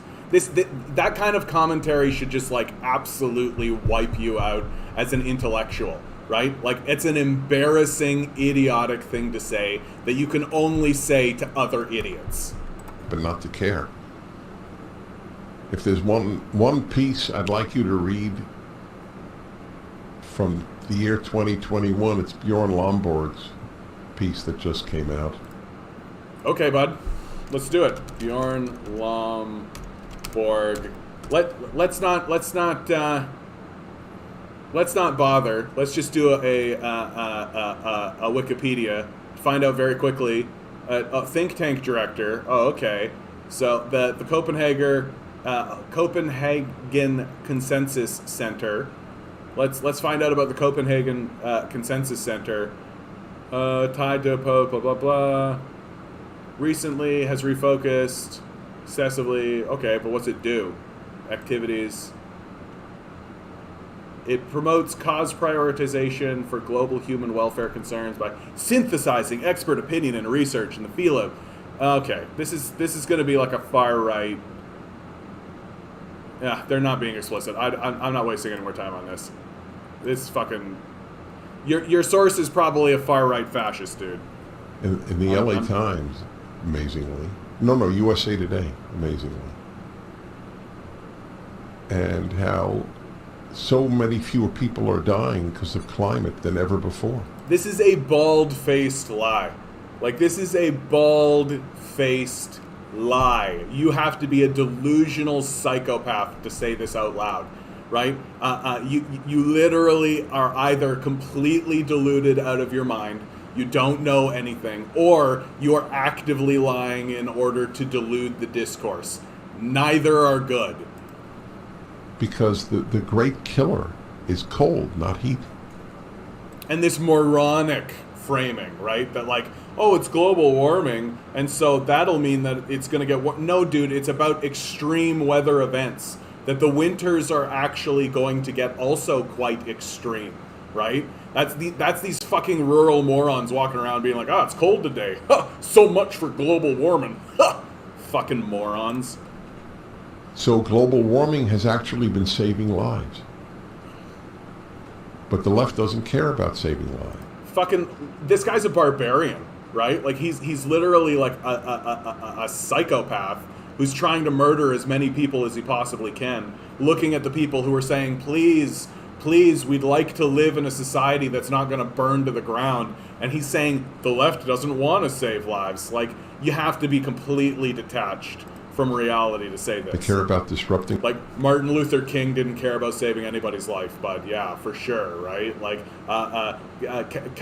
Keynes was not interested in saving anybody's life, right? Oh yeah, none of these guys are interested in saving. The Soviet Union wasn't interested in improving anybody's life, dude. Yeah, the Chinese are interested in not improving anybody's life. Yeah, for sure. We're completely interested in just destroying everything around us. Yeah, that's the reason we're trying to prevent climate change. Because climate change actually saves people's lives.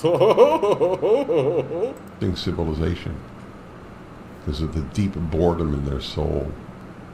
Like, yeah, there's a deep boredom in the soul. Like, that's more revealing about him, right? He's actually talking about himself, and he's imagining, like, well, what could it be? Like, why? It can't possibly be that climate change is real. Obviously, climate change is false. So it's got to be that they're just bored like I am all the time, right? Which is why I go to Jeffrey Epstein's island and have sex with little girls. All right, I got to stop paying attention to this fucking guy. What a loser. People like this should go to jail, period. They know they're lying. They know they're spreading propaganda. They're aware of it. They're playing a character. They're bullshitting everybody. They should be arrested as propagandists, and they should go to the Hague, and they should be tried and hung at the Hague after a lawful trial.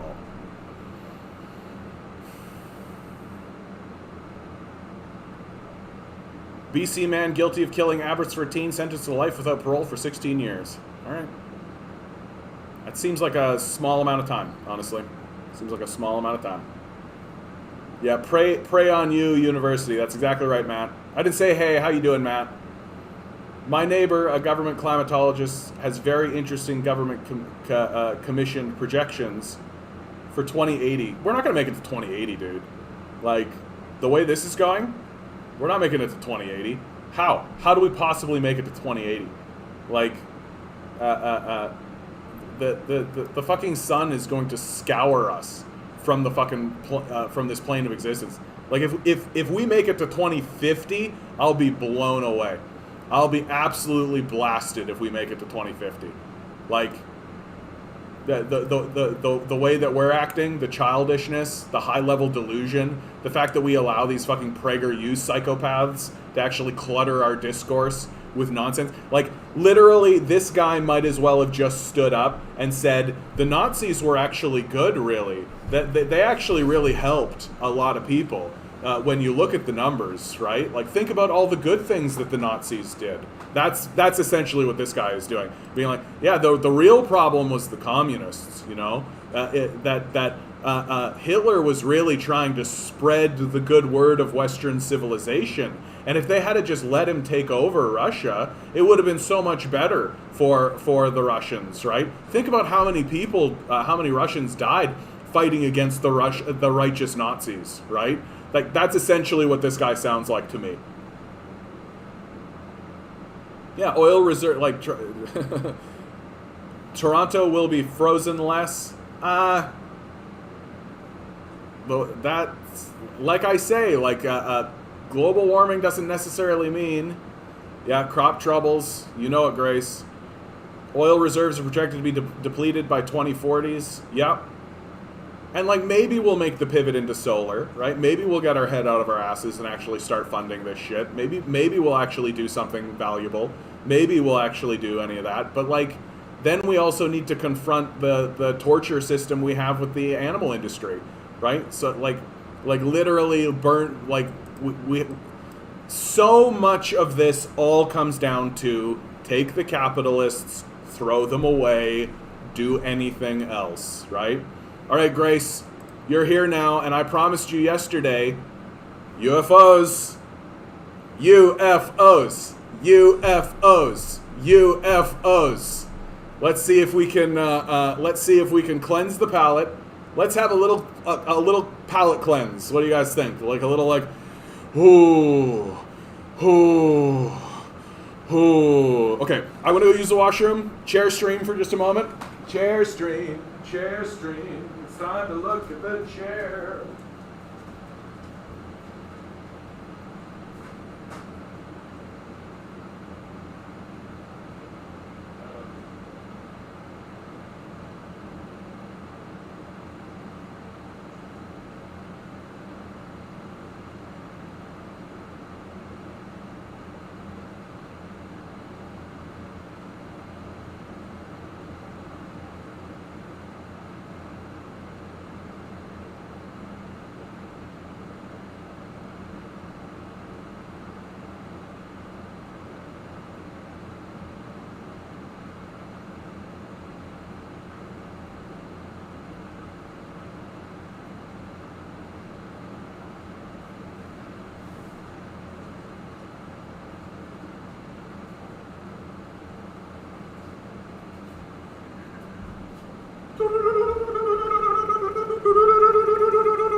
Speaking of aliens.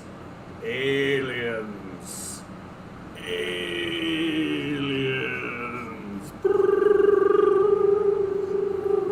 buddy. Okay. I know, I'm messing with you a lot today. He really actually hates being picked up, so. All right, aliens. No more of this capitalist bullshit, except insofar as there are capitalist bullshit. Okay. So, here's the United States of America, right? We got lots and lots of alien sightings going on. This map shows reports of UFO sightings in the United States with historic UFO sightings symbolized in yellow. Okay? Lots and lots of sightings, eh? Oh, come on, like each and every one of these is a UFO sighting? I just feel like the Americans are just seeing UFOs, dude. Because, like, if I zoom this out, like, the rest of the world is just like, UFOs? I don't know, what are you talking about? What are you talking about? So, a couple of reports have come out very recently. Like, this is June 25th. U.S. intelligence community releases long-awaited UFO report. The U.S. intelligence community on Friday released this long-awaited report on what it knows about a series of mysterious flying objects that have been seen moving through restricted military airspace over the last several decades. In short, the answer, according to Friday's report, is very little, but the intelligence community's release of the unclassified document marks one of the first time the U.S. government has publicly acknowledged that these strange aerial sightings by Navy pilots and others are worthy of legitimate scrutiny. Yeah. Like, 114 reports of unidentified aerial phenomenon. Like, and let's be really, really, really clear about what my position is, okay? I actually think that it is more likely that there is alien life than there isn't, right? It seems hysterically short-sighted and sort of ridiculous, in my view, to believe that the universe is vast and infinite and eternally complex and constantly evolving and changing and shifting, and that the only life that exists that you could call intelligent is us. I think you have to be extremely arrogant to believe that this is the case. And also a little dumb. Like, you don't want to, like, prepare for the idea that there might be aliens. So the question then becomes, if every Bible and Quran story makes sense if it's aliens. I think the Bible makes sense as a secular document. I think it makes sense as a secular document. But look, this is the big question, right? Why in the hell would aliens ever show up? Why would they be here? Why would they give a shit about us even a tiny little bit?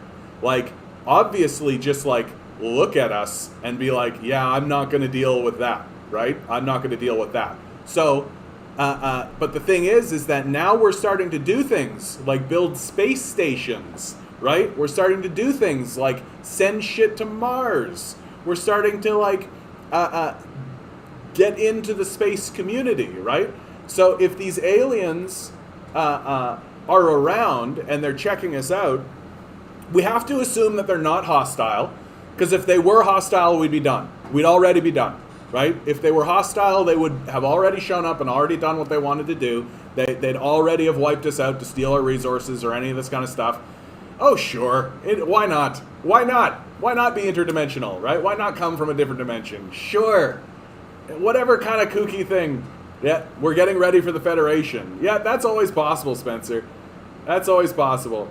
But we're not. But yeah, and we have to assume that's the case, right? Because like they could wipe us out, and we also have to assume that like they don't really need anything from us, because like space is infinite. Like it's this enormous, ridiculous thing. Like what could they possibly need from us? The only thing that makes any sense. And Matt, I agree with you to a degree, right? Art is the only unique thing we have as humans to an advanced civilization, so that's interesting from like a strictly like cultural perspective. But if I'm these aliens, the only thing I'm trying to suss out is whether or not these guys are a threat. That's what they're trying to figure out. They are looking at Earth and they are trying to figure out, are these humans a threat to us, right?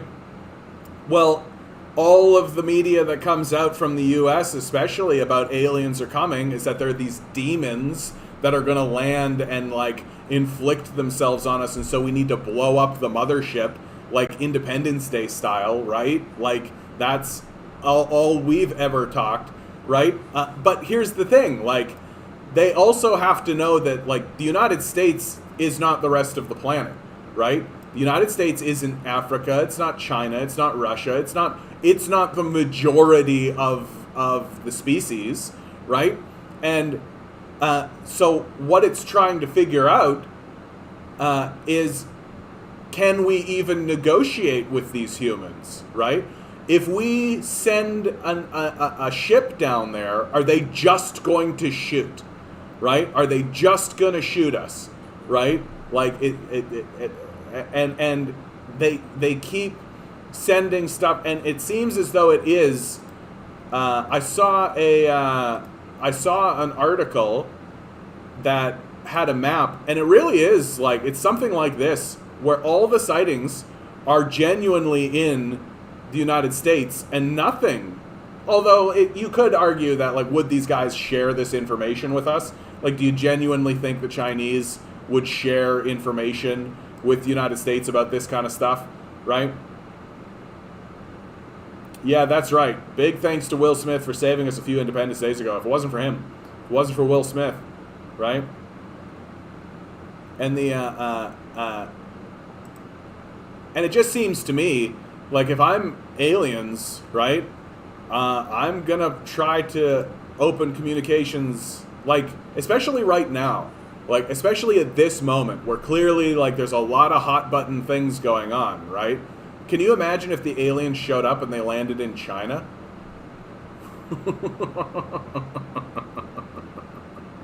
Iran had a ton of sightings. Oh, okay. I'm down to believe that, right? Like, but what would happen if the aliens decided to land in like Botswana, right? Aliens come on down and they're just like, yeah, we're gonna land in Angola, right? Madagascar, you know? Like, and you gotta think if they're aliens, they're Will Smith fans, for sure. The aliens are gonna come down and they're gonna be like, they're gonna land on Will Smith's lawn. Here's a movie premise for you. Here's a great movie premise for you, that the aliens land and they're like, we have seen all of your videos from Fresh Prince to your spectacular success in Independence Day. And like, but for sure they've got to be assessing. They've got to be assessing if we are a threat. They've got to be, because like, you got to know that if they decide that we're a threat, they could just remove our atmosphere, right? Like, these guys are capable of, like, interstellar flight. They've got the tools. They know how to do it, right? It wouldn't be that hard to do. And they're just deciding whether or not we're going to be a problem for them, right? And if we are, then they got to just get rid of us. And getting rid of us would be as simple as kicking over an anthill. The aliens are demanding a Fresh Prince movie. In the 90s, they landed and talked to a bunch of kids in Africa. Oh, you think? Let me see if I can find that. 90s, Africa, alien. Sure, aliens. The story of children in Zimbabwe encountering a UFO. Oh, here we go.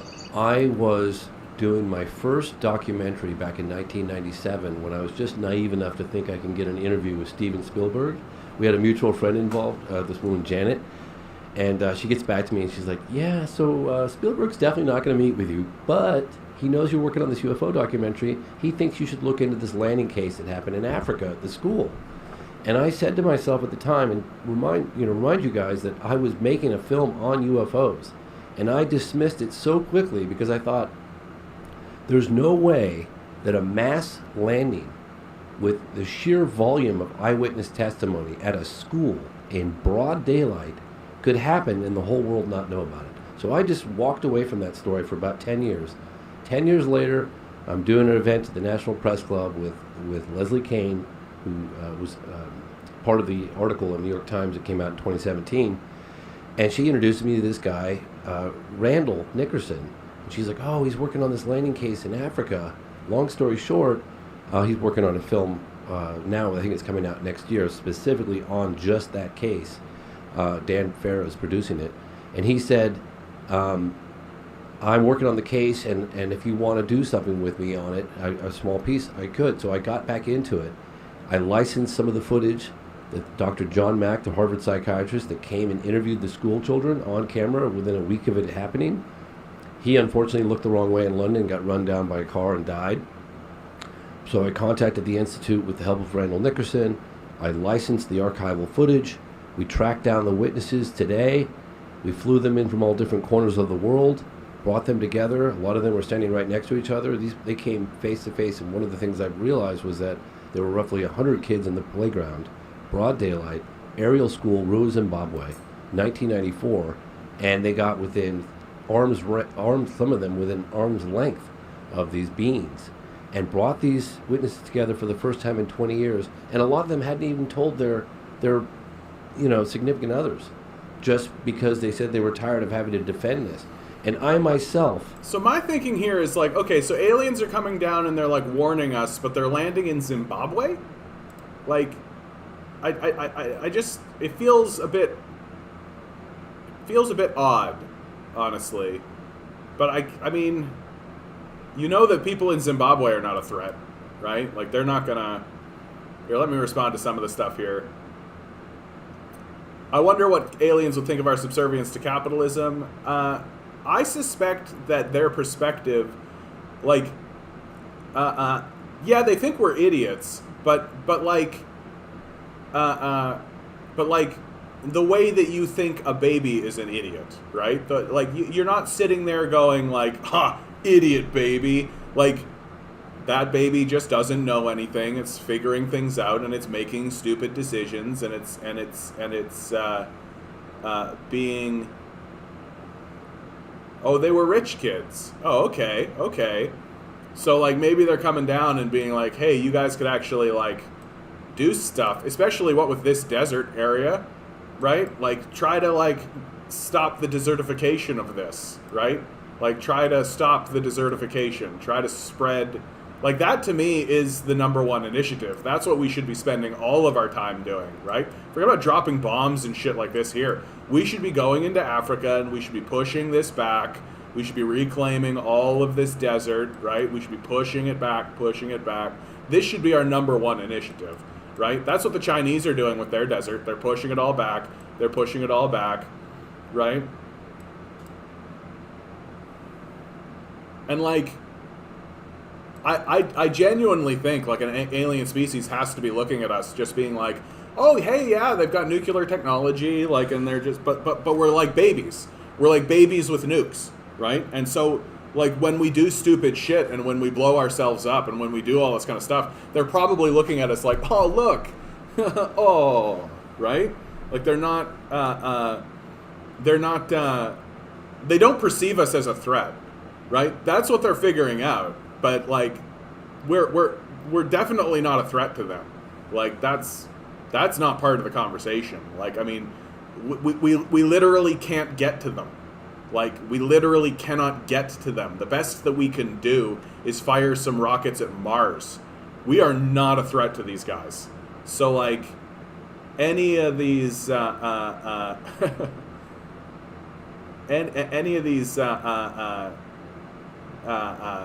aliens landing or doing any of this kind of stuff, yeah, exactly. Like, we're a threat to ourselves, Spencer. That's exactly right. Like, we are a threat to ourselves.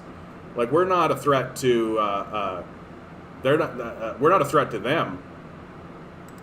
Here, let's see what this guy continues to say. Didn't believe it when I first heard about it back in 1997, and that segment of the film is the most, in my opinion, is the most powerful segment because it's very compelling. You've got all these children saying what they saw on camera after it happened, and then you see them 20 years later, and then we go to Africa and we meet with the headmistress, or she was a teacher at the time.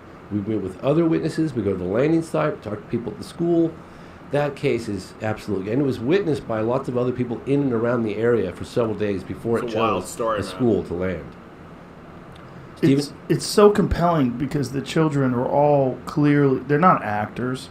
So as they're adults later, they're all talking about this moment, and it's like they had a religious experience together. Well, and you know, there is an interesting take in that, like, is it possible that what we are currently calling aliens, right? Like, we're saying things like these are interdimensional beings. Like, there just comes a point where I'm like, what is the fundamental difference between an angel and an alien? Like, really? Like, what is fundamentally the difference between an alien creature and an angel? And if you actually listen to the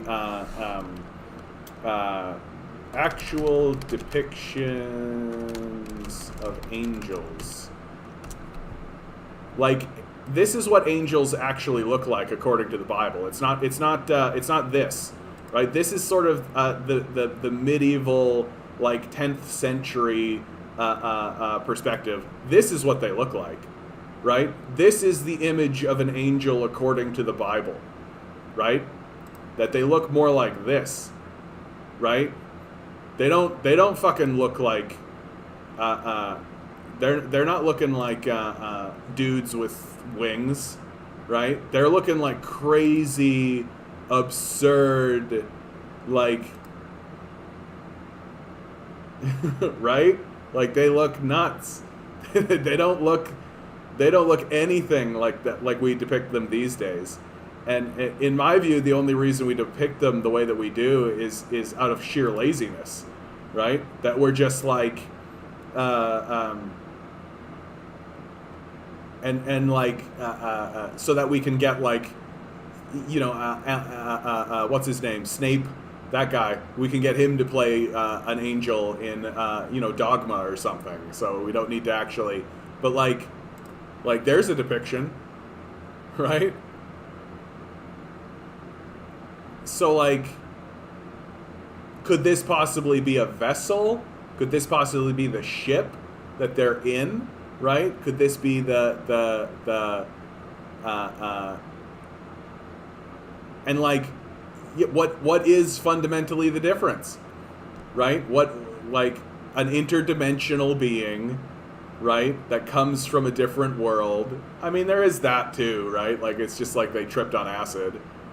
And there's actually a big theory biblically that says that the Gnostic Gospels, that they actually had a whole psychedelic culture. That if you look at a lot of Gnostic art, there's lots and lots of mushrooms and things like that going around. Doink. Okay, I think I can get rid of this too. I want to see if there's any more. Who is this guy? I want to see more of that. There we go. Phantom monoplane sightings, 21st century. What was that documentary? Like, I don't even know what that documentary was. Like, who is this guy? That's what I'm trying to figure out right now. Like, who's this guy? What's The this Joe come Rogan from? Experience. I was With doing my Jacques first documentary Vallée. back in 1997 Okay, when I let's was take a just look at Jacques naive enough to Vallée. think I can get an interview Jacques with Steven Vallée. Spielberg. We had a mutual friend involved, Come this woman Janet, Struggle, and struggle. she gets back to me and she's like, So "Yeah, screw so Spielberg's definitely not going to Aerial meet with school? you, but he knows you're working on this UFO documentary. He thinks you should look into this landing case that happened in Africa at the school." And I said to myself at the time, and Sure. The phenomenon. The phenomenon. Uncovers 70 years of UFO sightings in the United States. All right, man. Gotta check this one out. Gotta check this one out. The phenomenon. What's going on? Go away. Ah. Okay. James Fox. The phenomenon. Okay. Get hype. Interdimensional travel is instant and bend all our physical rules, potentially. Well, I mean, from what I know about Rick and Morty, that's the truth, right? You pull out your gun, you shoot it, and it creates a portal that you can just step through, right? That's how interdimensional travel works, right? So, yeah, I think if they exist, they're... Oh, here's a take from Onward. If they exist, they're unmanned probes reporting back to dead civilizations. Just Google aerial. You got it. You got it. Aerial school.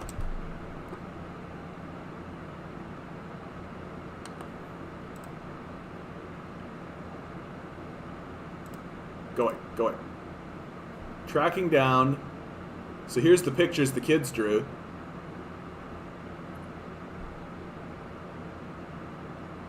Man, what a crazy story. I didn't know anything about this one. Well, while that's an interesting, like, sci-fi kind of take onward, I think that the... You know what? There's absolutely nothing preventing that from being the case. What the hell? Let's just go on with it. Let's just go forward with that idea that, like, could be that there's just these probes and they've been sent out throughout the entire universe and they go back and the place is just, like, so toast. Well, and also, it looks like the consistency is what's interesting, right? That, like, when you have this, and like, why would they lie, right? What are they gaining through lying about it, right? Probes that activate when they find a planet with possible life. And they come in, they zip in, and then they, like, go back. But the origin species is long gone, millions of years. How disappointing would that be, eh? Some UAPs, which are what they're calling UFOs now, appear to remain stationary in winds aloft, move against the wind, maneuver abruptly, or move at considerable speed. Yeah, from what I've been seeing, any of the UFOs that exist, or the UAPs if you prefer, like, and from all of the stuff I've seen, they have to be using technology that we do not have access to. Like, there are terrified military personnel that are like, what if it's the Chinese? Like, what if the Chinese have access to this kind of technology, right? But this is an actual theory, I forget the name of it, except people feel like they read their minds. They would have the technology. Well, we're getting to a place now where we can start doing controlling digital objects with our mind. Look, we're getting to the point where we're starting to understand that a little bit. Like, it's not perfect, obviously, but like, move objects with your mind. Add time. It's time for ads. Gotta sell everything. Gotta sell everything. Scratches. Okay, hold on. Okay, I'm trying to picture myself. Oh, whoa! So how did I get here? Scratching my own back with a robot controlled by my mind and like a magic it's already arm. starting to happen. We're already starting to get like understand the like digital connection between our mental space. That's not a very good video, I could tell. Mind control technology already exists. Oh, trip time! Ha ha ha! Gotta sell shit. Gotta make sure everybody has money that they can sell. Anyone looking at Earth 600 light years or more away is staring at dinosaurs. I mean, one has to assume that an alien species that's capable of... He's learning to move things. That's capable of dropping, like, of coming into our atmosphere, is capable of, like, the technology that they have access to. One has to assume that they figured out, like, light travel, like faster than light travel, like how that there has to be some kind of technology or just like way of traveling that we're just unaware of, right? And yeah, with his mind. Well, there you Look at this go. shit. David and I are visiting a company called Emotive. Emotive wants to build technology that can channel our brainwaves into real-world commands. I think we're on the cusp of a type of brain augmentation that will transform the way that we are as humans. Tanley is the founder of Emotive, and the way she describes her company's goal is kind of science fiction-y. We're applying science to make the Force come alive. What Emotive is doing is an extremely long way off from any of this stuff. But it's the beginning of something big, with the promise that one day our thoughts could control the objects around us. It looks exactly how you think it would look. Put it on your right? head? It's like literally okay, like here we a go. thing that just like so we can see here what connects parts right of your brain are most excited, are most active. Emotive's headset works by It's terrifying as hell. But Grace, I tend to take a like a view of like people used to be terrified of like television, right?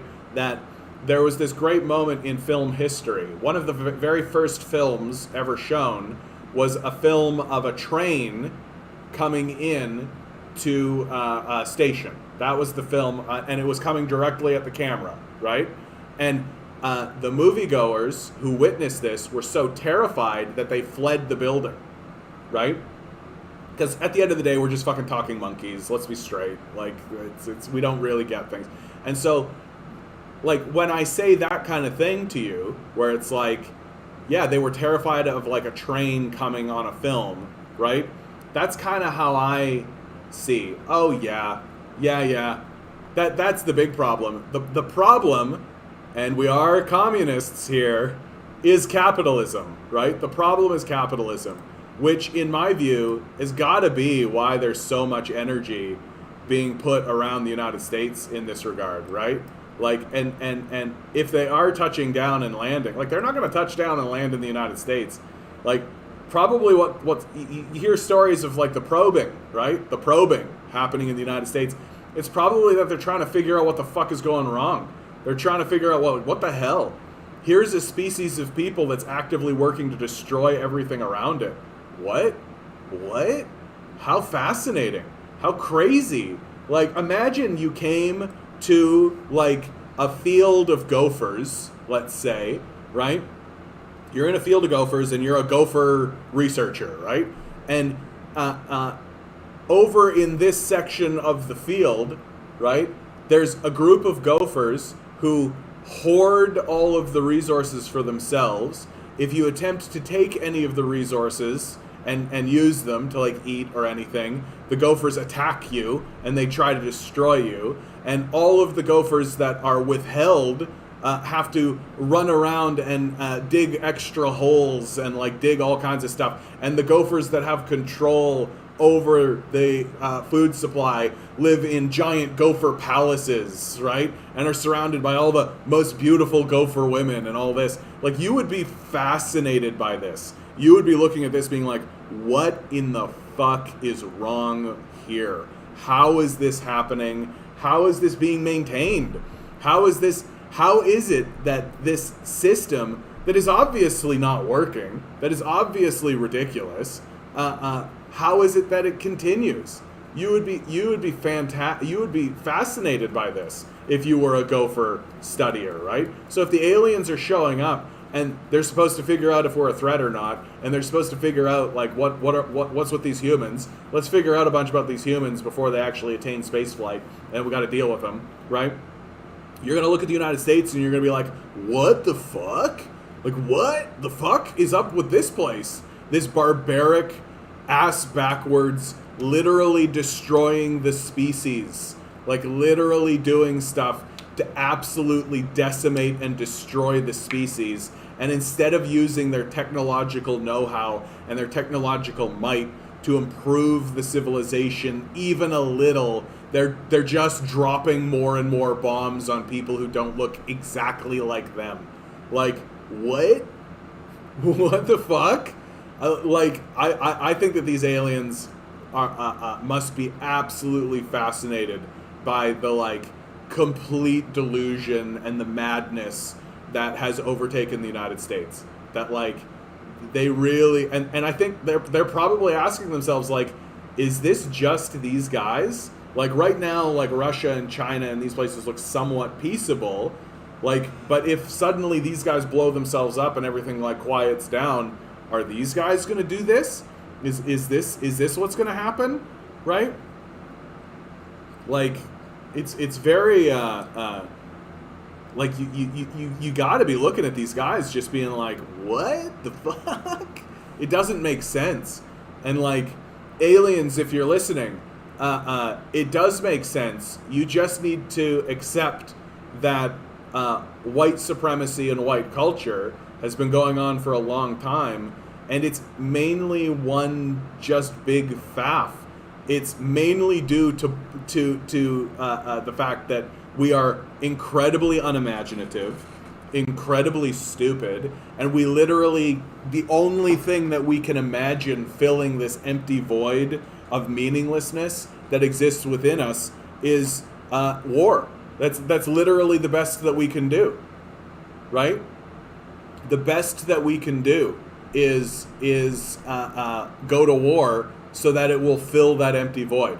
And like any idea of like imagining a better world, imagining an improved world, imagining a world that where everybody is focused on like space exploration or undersea investigation or exploration generally, or even self-improvement, all of that is just tossed aside because we're stupid. Like, because we're very, very simple, stupid, xenophobic, racist creatures. And that the people who have power in the culture augment those aspects of us because that helps them keep power, right? You galvanize your QAnon people, you galvanize your fascists and your Nazis, right? You don't do anything to try and clear that out of your society. You don't do anything to re-educate. You don't do anything to banish this evil from the consciousness of humanity. Nope, you've got to foster it, because when people like me show up and start saying, hey, maybe we should reconfigure this so that we can actually all do well and explore the world and ourselves collectively together, that's a threat to their power, right? That's a threat to their power. Because exploitation is all they live for, right? They live to spread suffering. That's the reason they exist. That's their meaning. That's their purpose. Like, and I love it when people say, oh, John, you're just villainizing capitalists. It's like, no, you don't villainize villains. Villains are villains, right? You don't villainize Darth Vader. You don't villainize Skeletor. You don't villainize Nohart. You don't villainize these guys. They are villains. That's their role. That's what they are. Like Voldemort, you don't villainize Voldemort. Voldemort is a villain, right? And we should just like straight up talk about it, that evil sociopathic villains have taken over the society, and the aliens are looking at them being like, this has to be very confusing to them. Because you've got to imagine that a spacefaring people, a people who have figured out how to exist in space, and to traverse into other planets and to observe them and to have this kind of technology, you've got to imagine that they figured out how to have a stable society, right? That I genuinely do believe that there's a great test that is naturally built into the system, and that it is not possible for a species who is parasitic or like a warfaring, destructive species to attain stability in space. I genuinely believe that this is the truth, that we can sort of imagine, in the same way that we can imagine Santa Claus, a spacefaring species that's just marauding and just parasitic and just warfaring. We can imagine it, but the process of actually building a civilization and building a culture and having a society that's actually capable of having space exploration and space flight in meaningful ways, in my perspective, means that the people of the planet need to be largely peaceful, right? That space is too daunting and our life in it is too fragile, right? We're way too fragile in space. Like a single combat, a single battle in space would wipe out the space station, would wipe out moon bases, would wipe out everything. Like we're extremely fragile in space, and space is overwhelmingly punishing, right? Like we're not gonna go up there while fighting one another. Like that's not gonna happen, right? If the United States and China are having a Cold War and we're both trying to get to space and building moon bases and stuff, and then we're gonna have a fight in space, yeah, that means we're gonna obliterate all of that. That's all gone, right? It's all gone. There's no winners in that, right? So that's all gone. And if we have a conflagration on the planet where we're fighting amongst one another, well, then we're not getting into space, are we? So we at the very least, like, if not peaceful, certainly unified, right? But being unified implies a certain level of peacemaking, right? This idea that we are going to maintain some kind of space empire, right? Some kind of space like the fucking, the Imperial Empire from Star Wars. I just don't, like, how could that possibly be legitimate? Like, you're telling me that you're going to create a world of slaves and that's just going to be stable enough so that you can maintain the fragile ecosystem of space exploration? Don't think so, brah. Don't think so. Like, exactly. Can you imagine if you had a fist fight on a space station? Like, just the simple having of the fist fight would mean that you would be gone. You would be gone. You would be expelled from the space community, right? Like, firing a single shot would expel you from the space community. Like, you couldn't do it. And so I am genuinely of the belief that the only way we're ever going to explore space and create new colonies and do all this kind of stuff in meaningful ways is if we get rid of this warfaring attitude, right? If we just get rid of this attitude of exploitation and destruction. Like, none of that is going to be, like, legitimate. And, like, and anytime I take a look at, well, yeah, for sure you got to be tested. They test them for everything, dude. They test them for everything. There's no way you're getting up into space. Like, I remember I watched a film once where they were doing tests on one of the astronauts, and the tests were coming back saying it's possible that this guy might be sick in the middle of the flight, given his where his health is at, and so they just cut him. They just said, nope, you can't go, right? Like anything. They are looking for an excuse. With any luck, when the billionaires do finally go up into space, they will finally get the worldview some astronauts have described, the feeling of going to space and coming back, maybe. Wouldn't that be wonderful, Wigwith? Wouldn't that be wonderful? I suspect that these guys are so sociopathic and detached that once they go up into space, they'll just be like, ah, yes, my dominion, the place I control and dominate, right? I genuinely believe that what is going to occur is that you're going to have this space race between the billionaires, right? They're going to try to build their shit and try to do what they do, right? And China is going to do the same stuff. And then there is going to be some kind of conflict because they're capitalists, right? They're sociopaths. And so they naturally assume the worst of one another because they are the worst of humanity. And so there's going to be some kind of conflict. And they'll destroy everything, right? That's what I expect to see.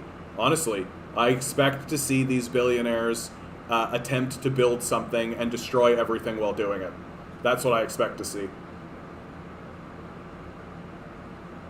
Like the bear chasing you and a friend in the woods kind of thing. Oh, you just gotta go faster. This beat them to Mars narrative is total nonsense. Like there's no, if we get to Mars while trying to race there, if we're like racing to Mars in order to build a space base, that's never going to work. Like it's never going to work, right? As long as this antagonism exists, as long as there is antagonism at all, while we are attempting to like explore space and get moon bases and all that kind of shit, it will always lead to the destruction of everything we're doing. Always. Always. No, I take a look at this view of like, we'll get to Mars and then humanity will be saved. And I look at that no differently than these evangelicals being like, and then Jesus will come down and everything will be better, right? Like I see that as very much the same kind of argument that like, oh, Elon, he'll get us to Mars and then everything will be so much better. I'm like, how? It's insane. Like, how can we do that? Ugh. Oh, Canadian UFO sightings are up, but are aliens or COVID-19 to blame? And also on top of that, like let's also talk about like the space exploration is not going to be profitable, right? It's you're not making profits doing this kind of shit. Like what are they expecting? Like what's the plan here? Like where do the profits come from? How are they making their money? Like really? Like you could make the argument that they're like, oh, we're going to mine asteroids and shit, but like the upfront costs of that are so extreme when a lot of the resources that you're going to find on a lot of these asteroids are here. Like what's the 5,000 children are being kept in tents at the border and are woke each day with loud music and bullhorns. Yeah, that's capitalism, right? Like, that's what capitalism does. Like, you think that if the Chinese put a base on the moon and, like, Elon Musk also starts building a moon base, that they're not going to fuck with each other like this? Of course they are. They're going to do exactly that kind of shit. Only the difference is that the ecosystem is so incredibly fragile and so easy to destroy that, like, literally all it's going to take is one propelled little piece of metal, and suddenly your whole fucking experiment is blown up. Yeah, the problem is not Earth, it's humanity. Just export our species to Mars. Yeah, with all its problems, would mess up Mars. It's this antagonism, it's this competitiveness that exists within us, this desire to like, maybe in its best form, this competitiveness is like, okay, and then we'll edge you out, right? We'll get ahead and like all that. But very often these capitalists view competitiveness as, oh, if we put a boot on your face and push you down, then we don't have to do any better. We can just push you down. Yeah, if socialists get there first, yeah, right. Like, to me, I think this is just egoism. I think the billionaire class is just doing it because they don't know what else to do, and they don't care about us, right? Like, they don't care about us. They just want to get in the history books. They just want to be like Christopher Columbus, right? They want to be like, they want school children to say their name. Like, that's what they want. They don't. Yeah, we're not going to beat the capitalists in space. We're going to beat the capitalists here on terra firma. Dyson sphere, capitalists can put a price on infinite solar energy. Oh, wait, they already do that. Yeah. Yeah, exactly. Like, everything boils down to, if we genuinely want to be in space and do space exploration and be part of this space future or this space community such that it exists, we got to get rid of these capitalists. There literally is no alternative. Like, and this is true of everything. Like, we want to confront climate change. We have to get rid of the capitalists, right? We want to live in a society that's better than it is today. We have to get rid of the capitalists. There's no alternative, right? We'll lose if we go to war straight up. No, we're not going to war. We're just no longer participating. That's how we actually defeat these capitalists, right? Because the capitalists are worthless. They don't know how to do anything. They're very stupid. They're selfish and they're dumb, right? The only advantage that they actually have is that they've hoarded the means of production. That's it. And anybody who attempts to use the means of production without their say-so gets beat up, right? So the solution is to stop participating, right? Don't work for them. Don't do any of that bullshit. And yeah, is that going to be tough? Absolutely. Absolutely. That's going to come with its own hardships, right? That's going to come with its own difficulties.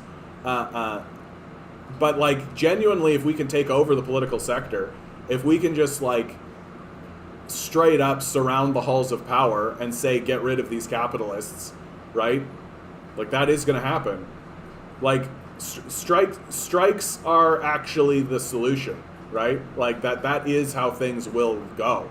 And we do need to get the populace to a point where they realize and recognize that we need to remove the means of production from these sociopaths.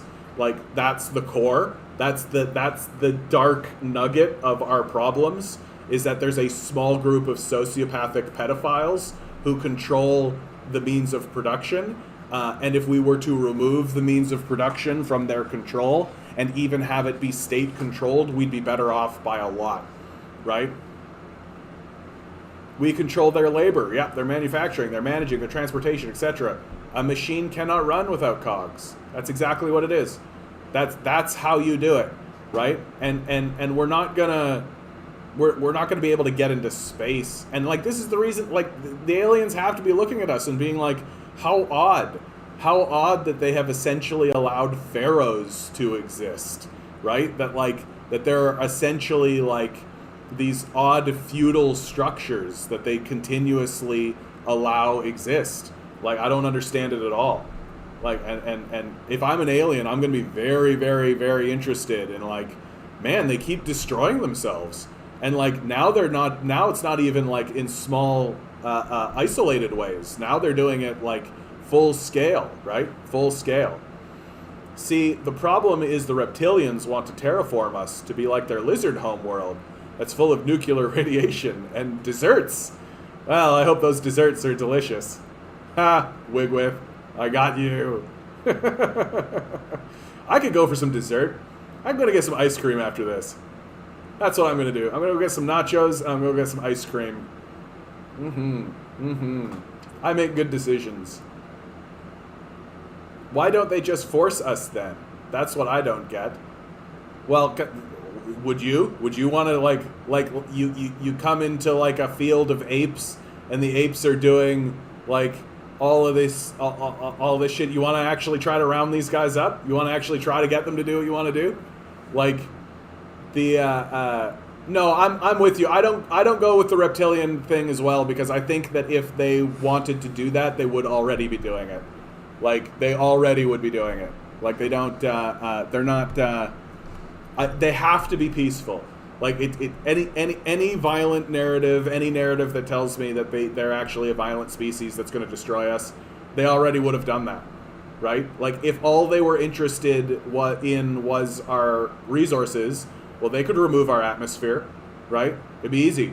It'd be super easy to do that. They could do that with one ship, right? It wouldn't be a problem. Why would they? Why would they need our Why would they need our labor? Like, they don't need our labor. They're already spacefaring creatures. They already have productive facilities able to build space stations and shit. Like, they don't need our labor. Like, no, they're just interested in us from a strictly like, we have to deal with these guys or eradicate them. We choose not to until they're too much of a threat for us. So that's what they're figuring out right now. They're figuring out if we're a threat. And, like, of course they're paying attention to the United States. The United States is the place that dropped nuclear bombs, right? Like, they're the most aggressive force in the entire history of the world. Who's been more aggressive than the United States in the entire history of the planet? Like, you'd have to argue, like, the Mongolians. Like if the Mongolians had tanks and nukes, like, they would they have been as aggressive as the United States? Like, or like the Romans, like, yeah, dude, like, you don't need to observe us for very long. You literally need to just come in. If they came in today, if all they knew about the world was the news of today, right? Just today's news. It would be very difficult to conclude that the United States is not a gigantic monster on the world stage. Like, just the existence of, like, the NATO nations, the Cold War with China, the way the political stage is all set up, the absurd ridiculousness of what South America looks like the fact that the African continent has yet to recover from the slave trade that occurred in the United States. Like, it's it would be very, very, very difficult to walk away from today's news thinking that the United States are the good guys in the story, right? And it'd be very difficult to walk away from today's news and think that humanity's got its shit together. Like, they know how we are. They know what's going on, right? I'm gonna do... On a Friday evening... Oh, this is like one of these story ones. Lots of... Here you go. Number of UFO reports in Canada per year. They're going up. Like, the reports are going up. What happened in 2012? What happened in 2012? Is that like a Mayan calendar year? What happened in 2012? Something happened in 2012, and I'm completely blanking on what the hell happened in 2012. Because the financial crisis was in 2008. What the hell happened in 2012?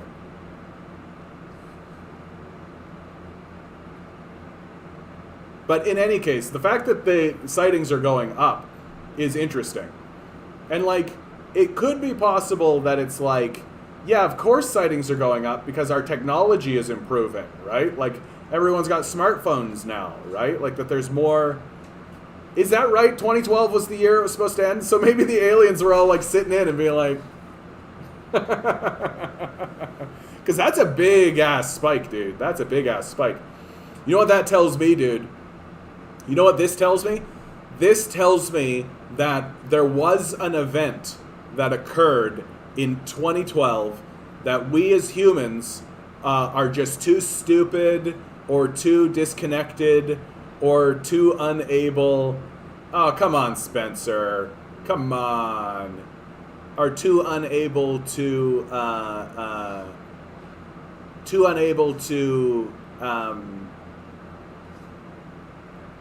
We don't perceive it, We haven't got the perception ability for whatever reason. We're too caught up in our own stupid bullshit to realize. Meanwhile, the aliens are like showing up being like, hey, it's the thing that's happening. Hey, that thing is happening. Let's all pay attention to the thing that's happening. These humans are not paying attention to the thing that's happening. Oh man, they should really pay attention to the thing that's happening. Nope, not gonna do that.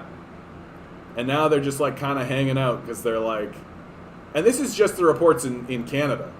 So, South Park said the show Earth had been renewed for another 100 years and the aliens are enjoying it too much. Yeah, dude, we definitely would, like, we for sure, like, if it's a television thing, we rank probably, like, we're like the Jersey Shore of television, probably. We're probably the, like, Jersey Shore of intergalactic television, right? That the aliens are taking a look at us and just being like, what the fuck? What the fuck? All right. I don't know what to do for the last half hour. I feel like we've milked the alien conversation. Oh, no we haven't. No we haven't. Loading ad. I want to see a future where we Everything's don't. got to have an ad, eh? Everything's got to be like advertised. Significant cases that have occurred in Canada. And one of the most interesting happened in Manitoba in Falcon Lake, 1967, when an amateur prospector had said that he encountered a bright flying saucer-shaped object, for lack of any other description. Uh-oh. You guys are saying you got errors? Uh-oh. The aliens. We're getting too close, you guys. We're getting too close to the mark. The CIA is looking at the stream and they're being like, these guys are figuring too much out too quickly. We can't let that happen. We got to put an error on it and put a stream. We got to stop this. Kaya! This is a great opportunity to say, please like, share, and subscribe, and donate to my Patreon. If you're already a donator, please consider upping your donation from $1 to $2 or $2 to $3 or whatever you'd like to do. Every little bit helps. Thank you so much, guys.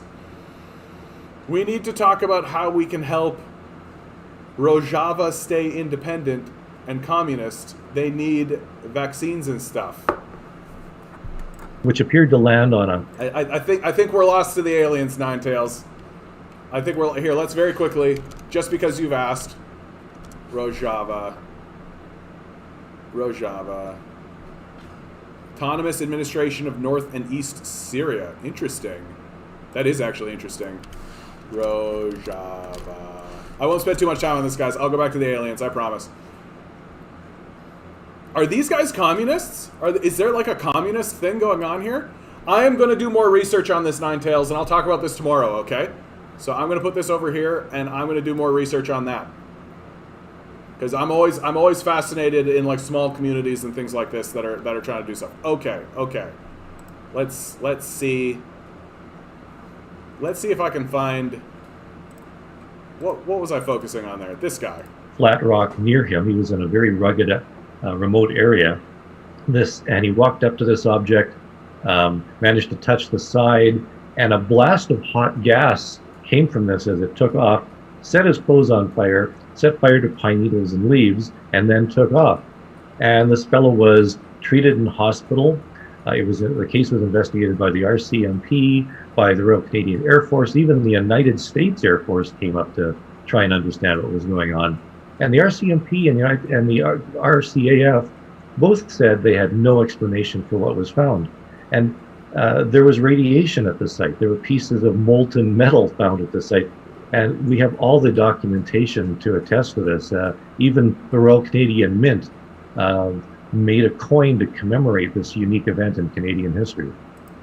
Wild times, man.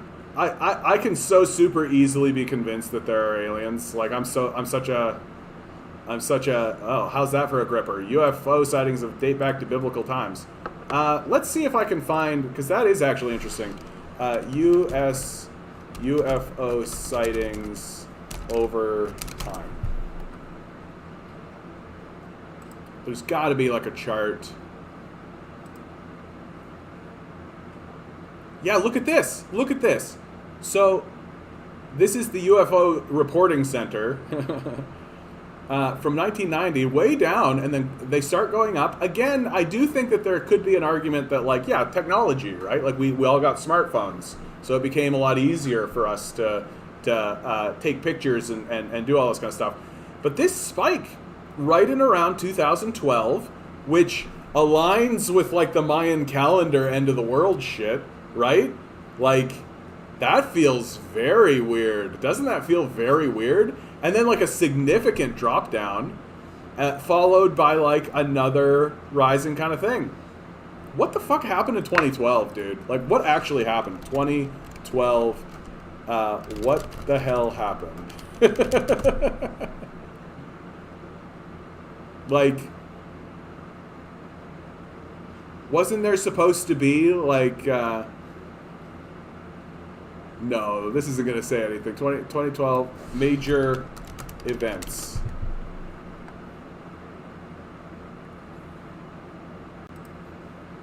Oh, it was a leap year to start with. That's nice.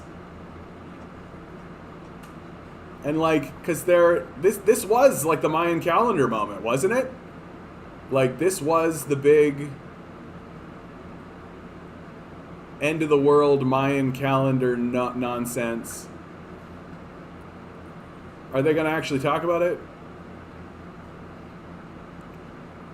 Yeah, I think that's what it is. Like, there's something that occurred that we just don't know anything about. Like, and we're just not. Oh, wait. The discovery of Higgs boson particles. That's right. That's right. The discovery of the Higgs boson's particle happened this year with the Large Hadron Collider. That's it. This is it. For sure. If I'm aliens, I'm looking at this. Oh, hey, the humans are discovering particles and shit. They're messing with stuff that they don't know anything about. Like, we better pay attention to that. We better pay attention to that. And, like...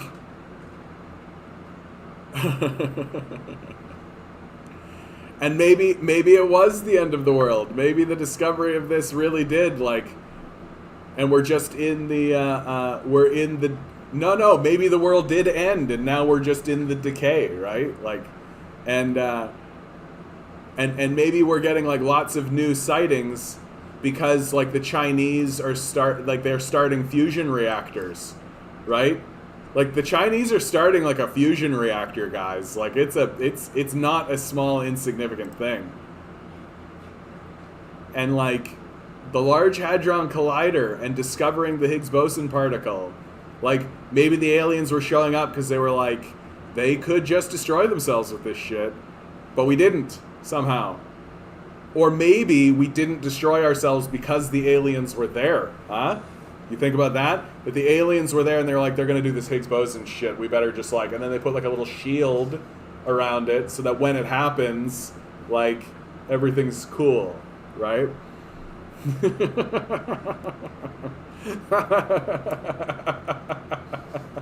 You like that, Grace? You like that interpretation? That's what's happening, is that the aliens are trying to protect us from ourselves. No, I am dead convinced. I am dead convinced. What would attract a group of aliens to Earth at 2012? And it's not some Mayan calendar bullshit. Like, it's got to be something like this. Like, this is an enormous moment, right? Creating tiny wormholes by slapping particles together in the subatomic level. Yeah. Like, and sort of bearing witness to the absurd, like, because we're messing with something fundamental here. Like, the Higgs boson particle, I did a little bit of research on the Higgs boson particle stuff when it was happening, and I remember walking away from it being like, this is us messing with stuff that we do not respect or understand. Like, we are definitely entering into territory here that could get out of hand pretty quickly. And like, it's so funny because the collider is like exactly what a monkey would do. Let's just build a giant hammer and smash particles with it and see what happens. That's exactly what a monkey would do, dude. The God particle, yeah, that's exactly what they called it. That's exactly what they called it. So this is talking about, yeah. Let's look and see if we can find that, the God particle, because that's what we should be talking about.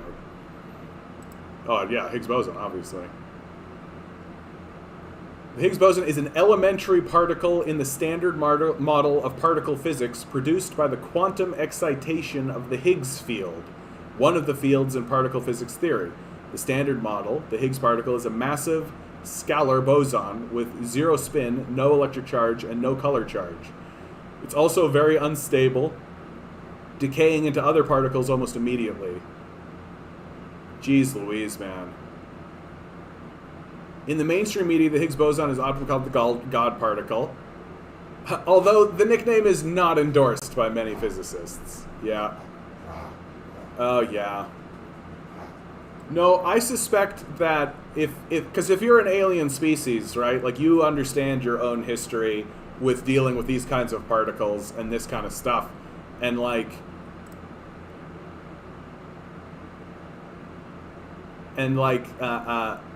you gotta know that just giving the technology up is not a good idea.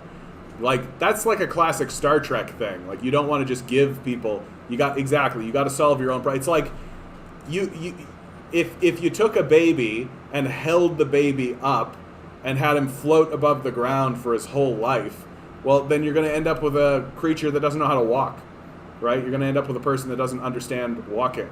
So we got to do it ourselves. We got to do it ourselves. And I feel like this event is, because like what we're fundamentally doing with this kind of particle stuff is we are starting to pierce into the, like, I constantly talk about the quantum energy, right? I'm constantly talking about how the world is built on quantum energy, right? That we exist within this field, and we don't know anything about it. And so when we start investigating stuff like this Higgs boson stuff, that's piercing into that quantum energy for which we know nothing at all, right? And that is something fundamental and something terrifying in a deep kind of a way. Because like, here's like an idea. Like, we are all quantum creatures, right? So shouldn't it be possible to just dissolve one's self into the quantum realm and then come out of the quantum realm into the material world any place you would like? Shouldn't that be possible? Right? You consider that like interdimensional travel, or like, but like, forget about like hurling a rock through the material space. You are a quantum being. You're made of quantum energy. The same energy that the quantum space is made by, that everything is made by it. Shouldn't you be able to, like, I don't know, phase into that quantum space that makes up everything, and that is everything, and that is separate from time and space itself, and then rematerialize anywhere you like? Shouldn't that be possible? Right? Who's to say that's not what these aliens are doing? Forget about space flight, right? Forget about, like, we're launching from a planet and we're flying to another planet. Like, forget about that. We're in a vessel because we need to be in the material world and we need to be in the material space, right, to interact with the material space. But that the vessel itself is capable of just going bloop, and then just bloop, wherever it likes, right? Wherever it likes. Yeah, we're definitely going to do something fucky, dude. Like, there's no way we just, like, happily march towards this kind of technology without something happening, right? Like, Chernobyl happened when we were dealing with nuclear, right? Like, nuclear disasters occur. Well, not to mention the fact that we weaponize this shit. Like, that's our first impulse, is literally like, oh, cool, so we're getting into the quantum realm. How do we weaponize it? Like, I genuinely feel like the future of humanity is sealed because of that impulse. This impulse to constantly weaponize, to look at a technology and look at an idea, and instead of asking ourselves, how do we use this technology to improve the material conditions of the world that we live in? Instead, our first impulse is, how do I use this to blow something up? Like, we're entranced by it. We're entranced and fascinated by destruction. We love it. Like, if a single redneck could blow up Mount Everest, he would, right? Absolutely. And that's what it is to be a human being. Yeah, I love it. Like, while the assessment says that available reporting on UFOs or UAPs are largely inconclusive, it nonetheless concludes there is currently no evidence that any of the objects are related to a secret U.S. weapons program or were developed by foreign adversaries. That's actually really important for them to say, right? The United States is insane. It's always looking for reasons to bomb people, right? So, like, them outright explicitly stating that there's no evidence that any of this is connected to any, like, foreign body or any kind of thing. The cluster of sightings near U.S. military bases may just be the result of several kinds of collection bias, right? That makes sense. Makes sense that, like, we have a cluster of sightings because we're looking, right? And we are more biased to find information in our own sector. Yeah, they're teleporting. Like, if you want to call it that, right? Teleporting. I would think it would be more like quantum phasing. Like, that's how I would think about it, right?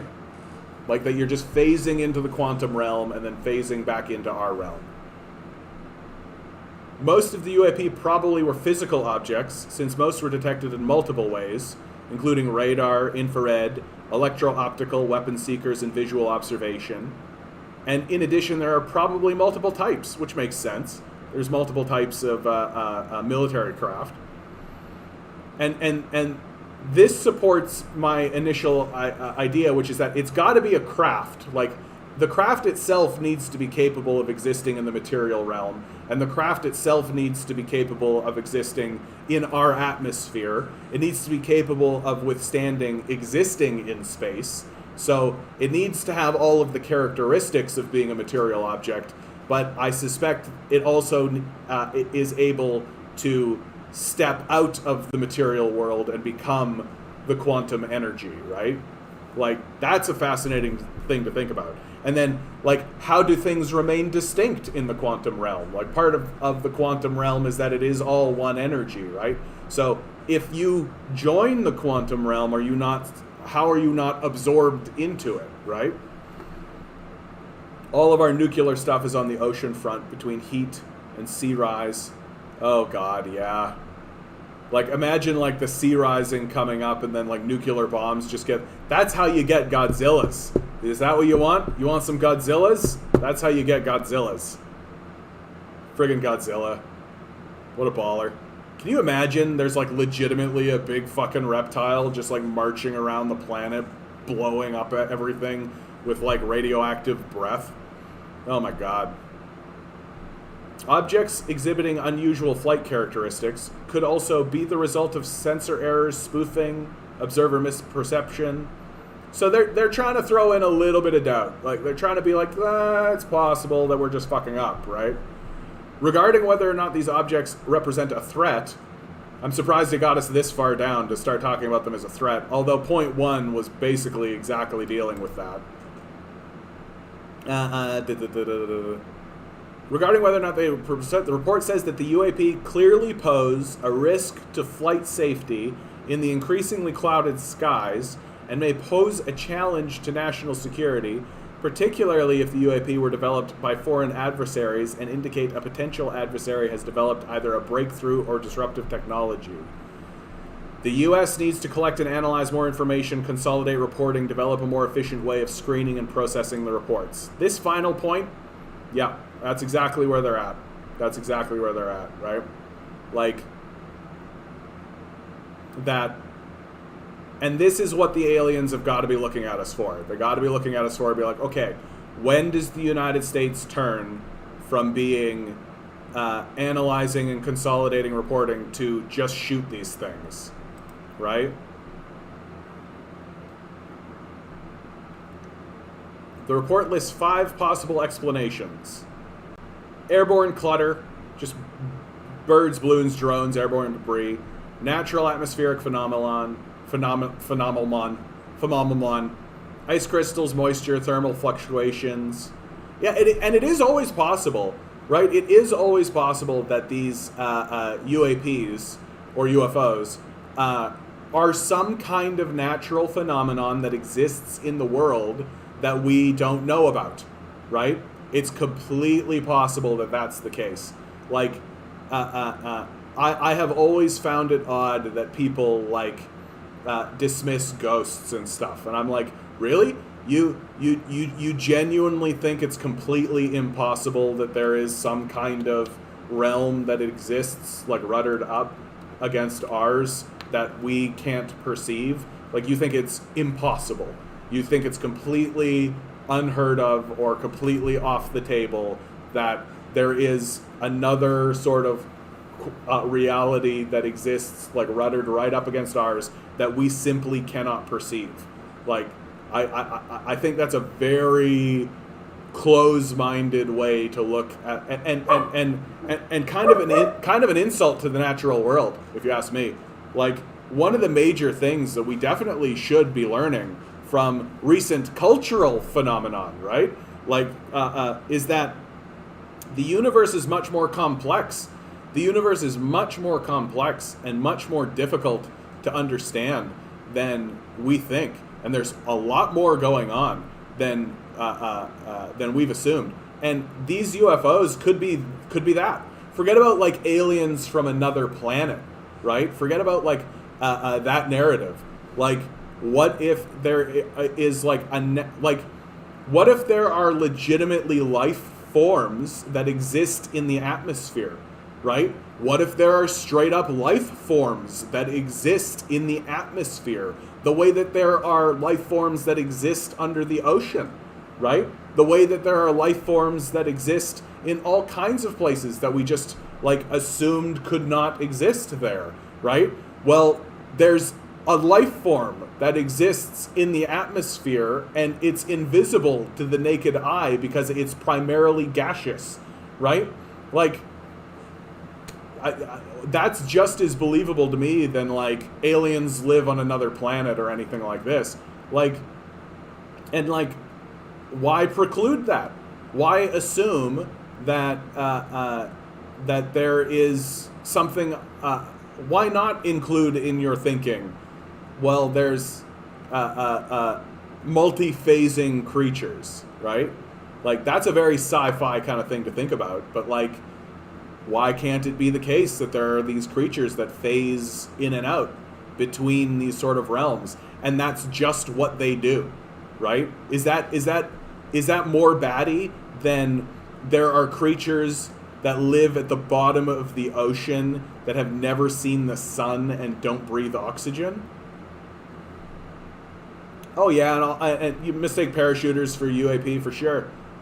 And like U.S. developed technology, classified technology developed by the U.S. or its industry partners, technology developed by foreign adversaries. I love it. They're literally like, there's no evidence that these objects are related, but technology developed by foreign adversaries.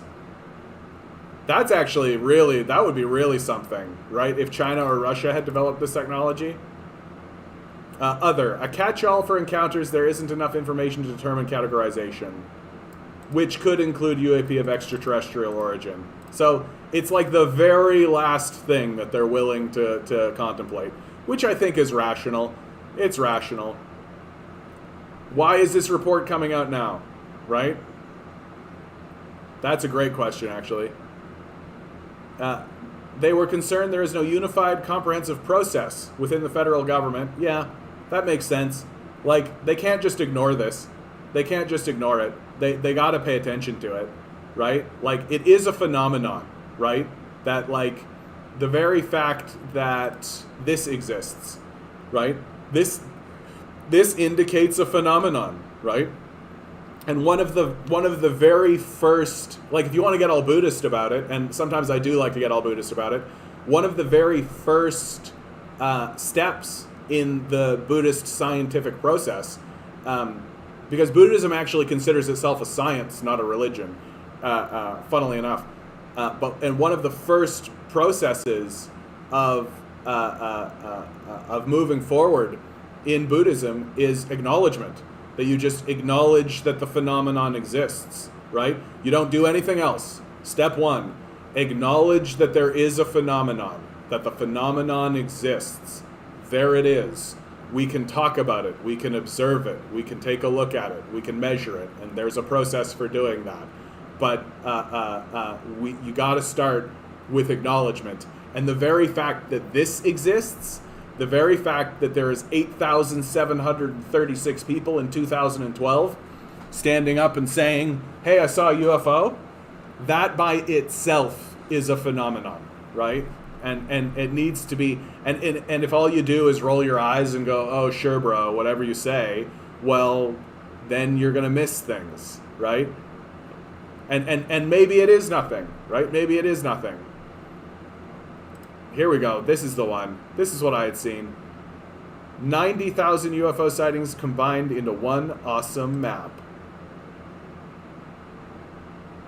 What's this? Oh, it's just bigger is many. Oh, look, and so, like, overpopulated cities, there's more, right? Well, that makes sense. There's just more people there, right? Big on the East Coast, really paying attention to New York. Looks like, right? Why would they be paying attention more to New York? And what the hell? Why are they paying so much attention to, like, Michigan? That's Michigan, right? What? Why in the hell? No, that's not Michigan. Oh, yeah. Why in the hell would they be so interested?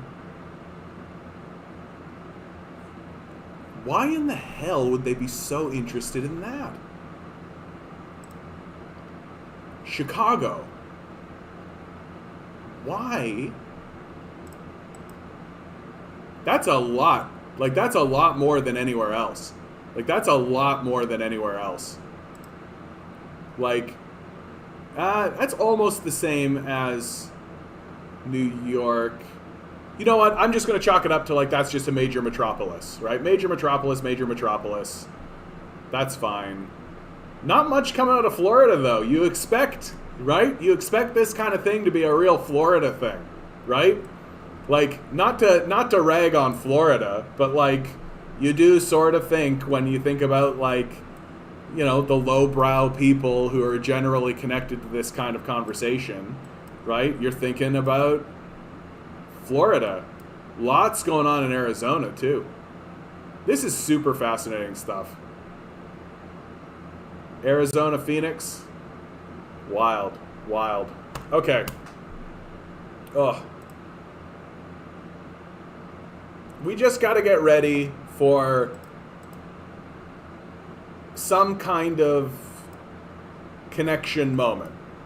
And I am 100% of the opinion that the reason why aliens are just staying away and not, like, fully revealing themselves is because they know that the United States would lose their fucking minds about it. Like, are you kidding me? Aliens showing up is going to get tied into the whole rapture narrative. It's going to get tied into, like, Jesus Christ coming back. It's going to get tied into all that evangelical religious nonsense. It's going to get tied into the Crusades. It's going to, and the capitalists are going to be trying to find ways to, like, how do we manipulate the existence of these aliens to profit from it? Like, how can we make more profits? How can we do more stuff? Like, all of that is going to be really, really embedded. in the consciousness of how the United States is going to deal with this. Like, it's way more easy for me to believe that even the European nations would be like, okay, so now there's aliens, right? So that's like another, and you just know, like, if I'm an alien, you just have to take a look at how the United States is treating China, right? So China is coming up on the world stage and is like going to be a prominent player.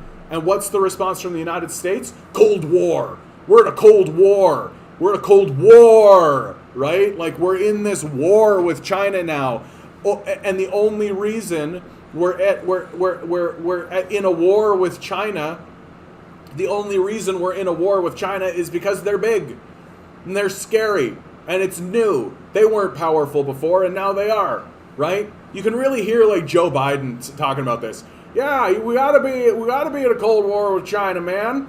Yeah, we gotta. I think otherwise it's a bunch of malarkey. We gotta be in a Cold War with China, because if we're not, because they're big and they're strong and they're powerful, and we gotta take a look at them, Jack, right?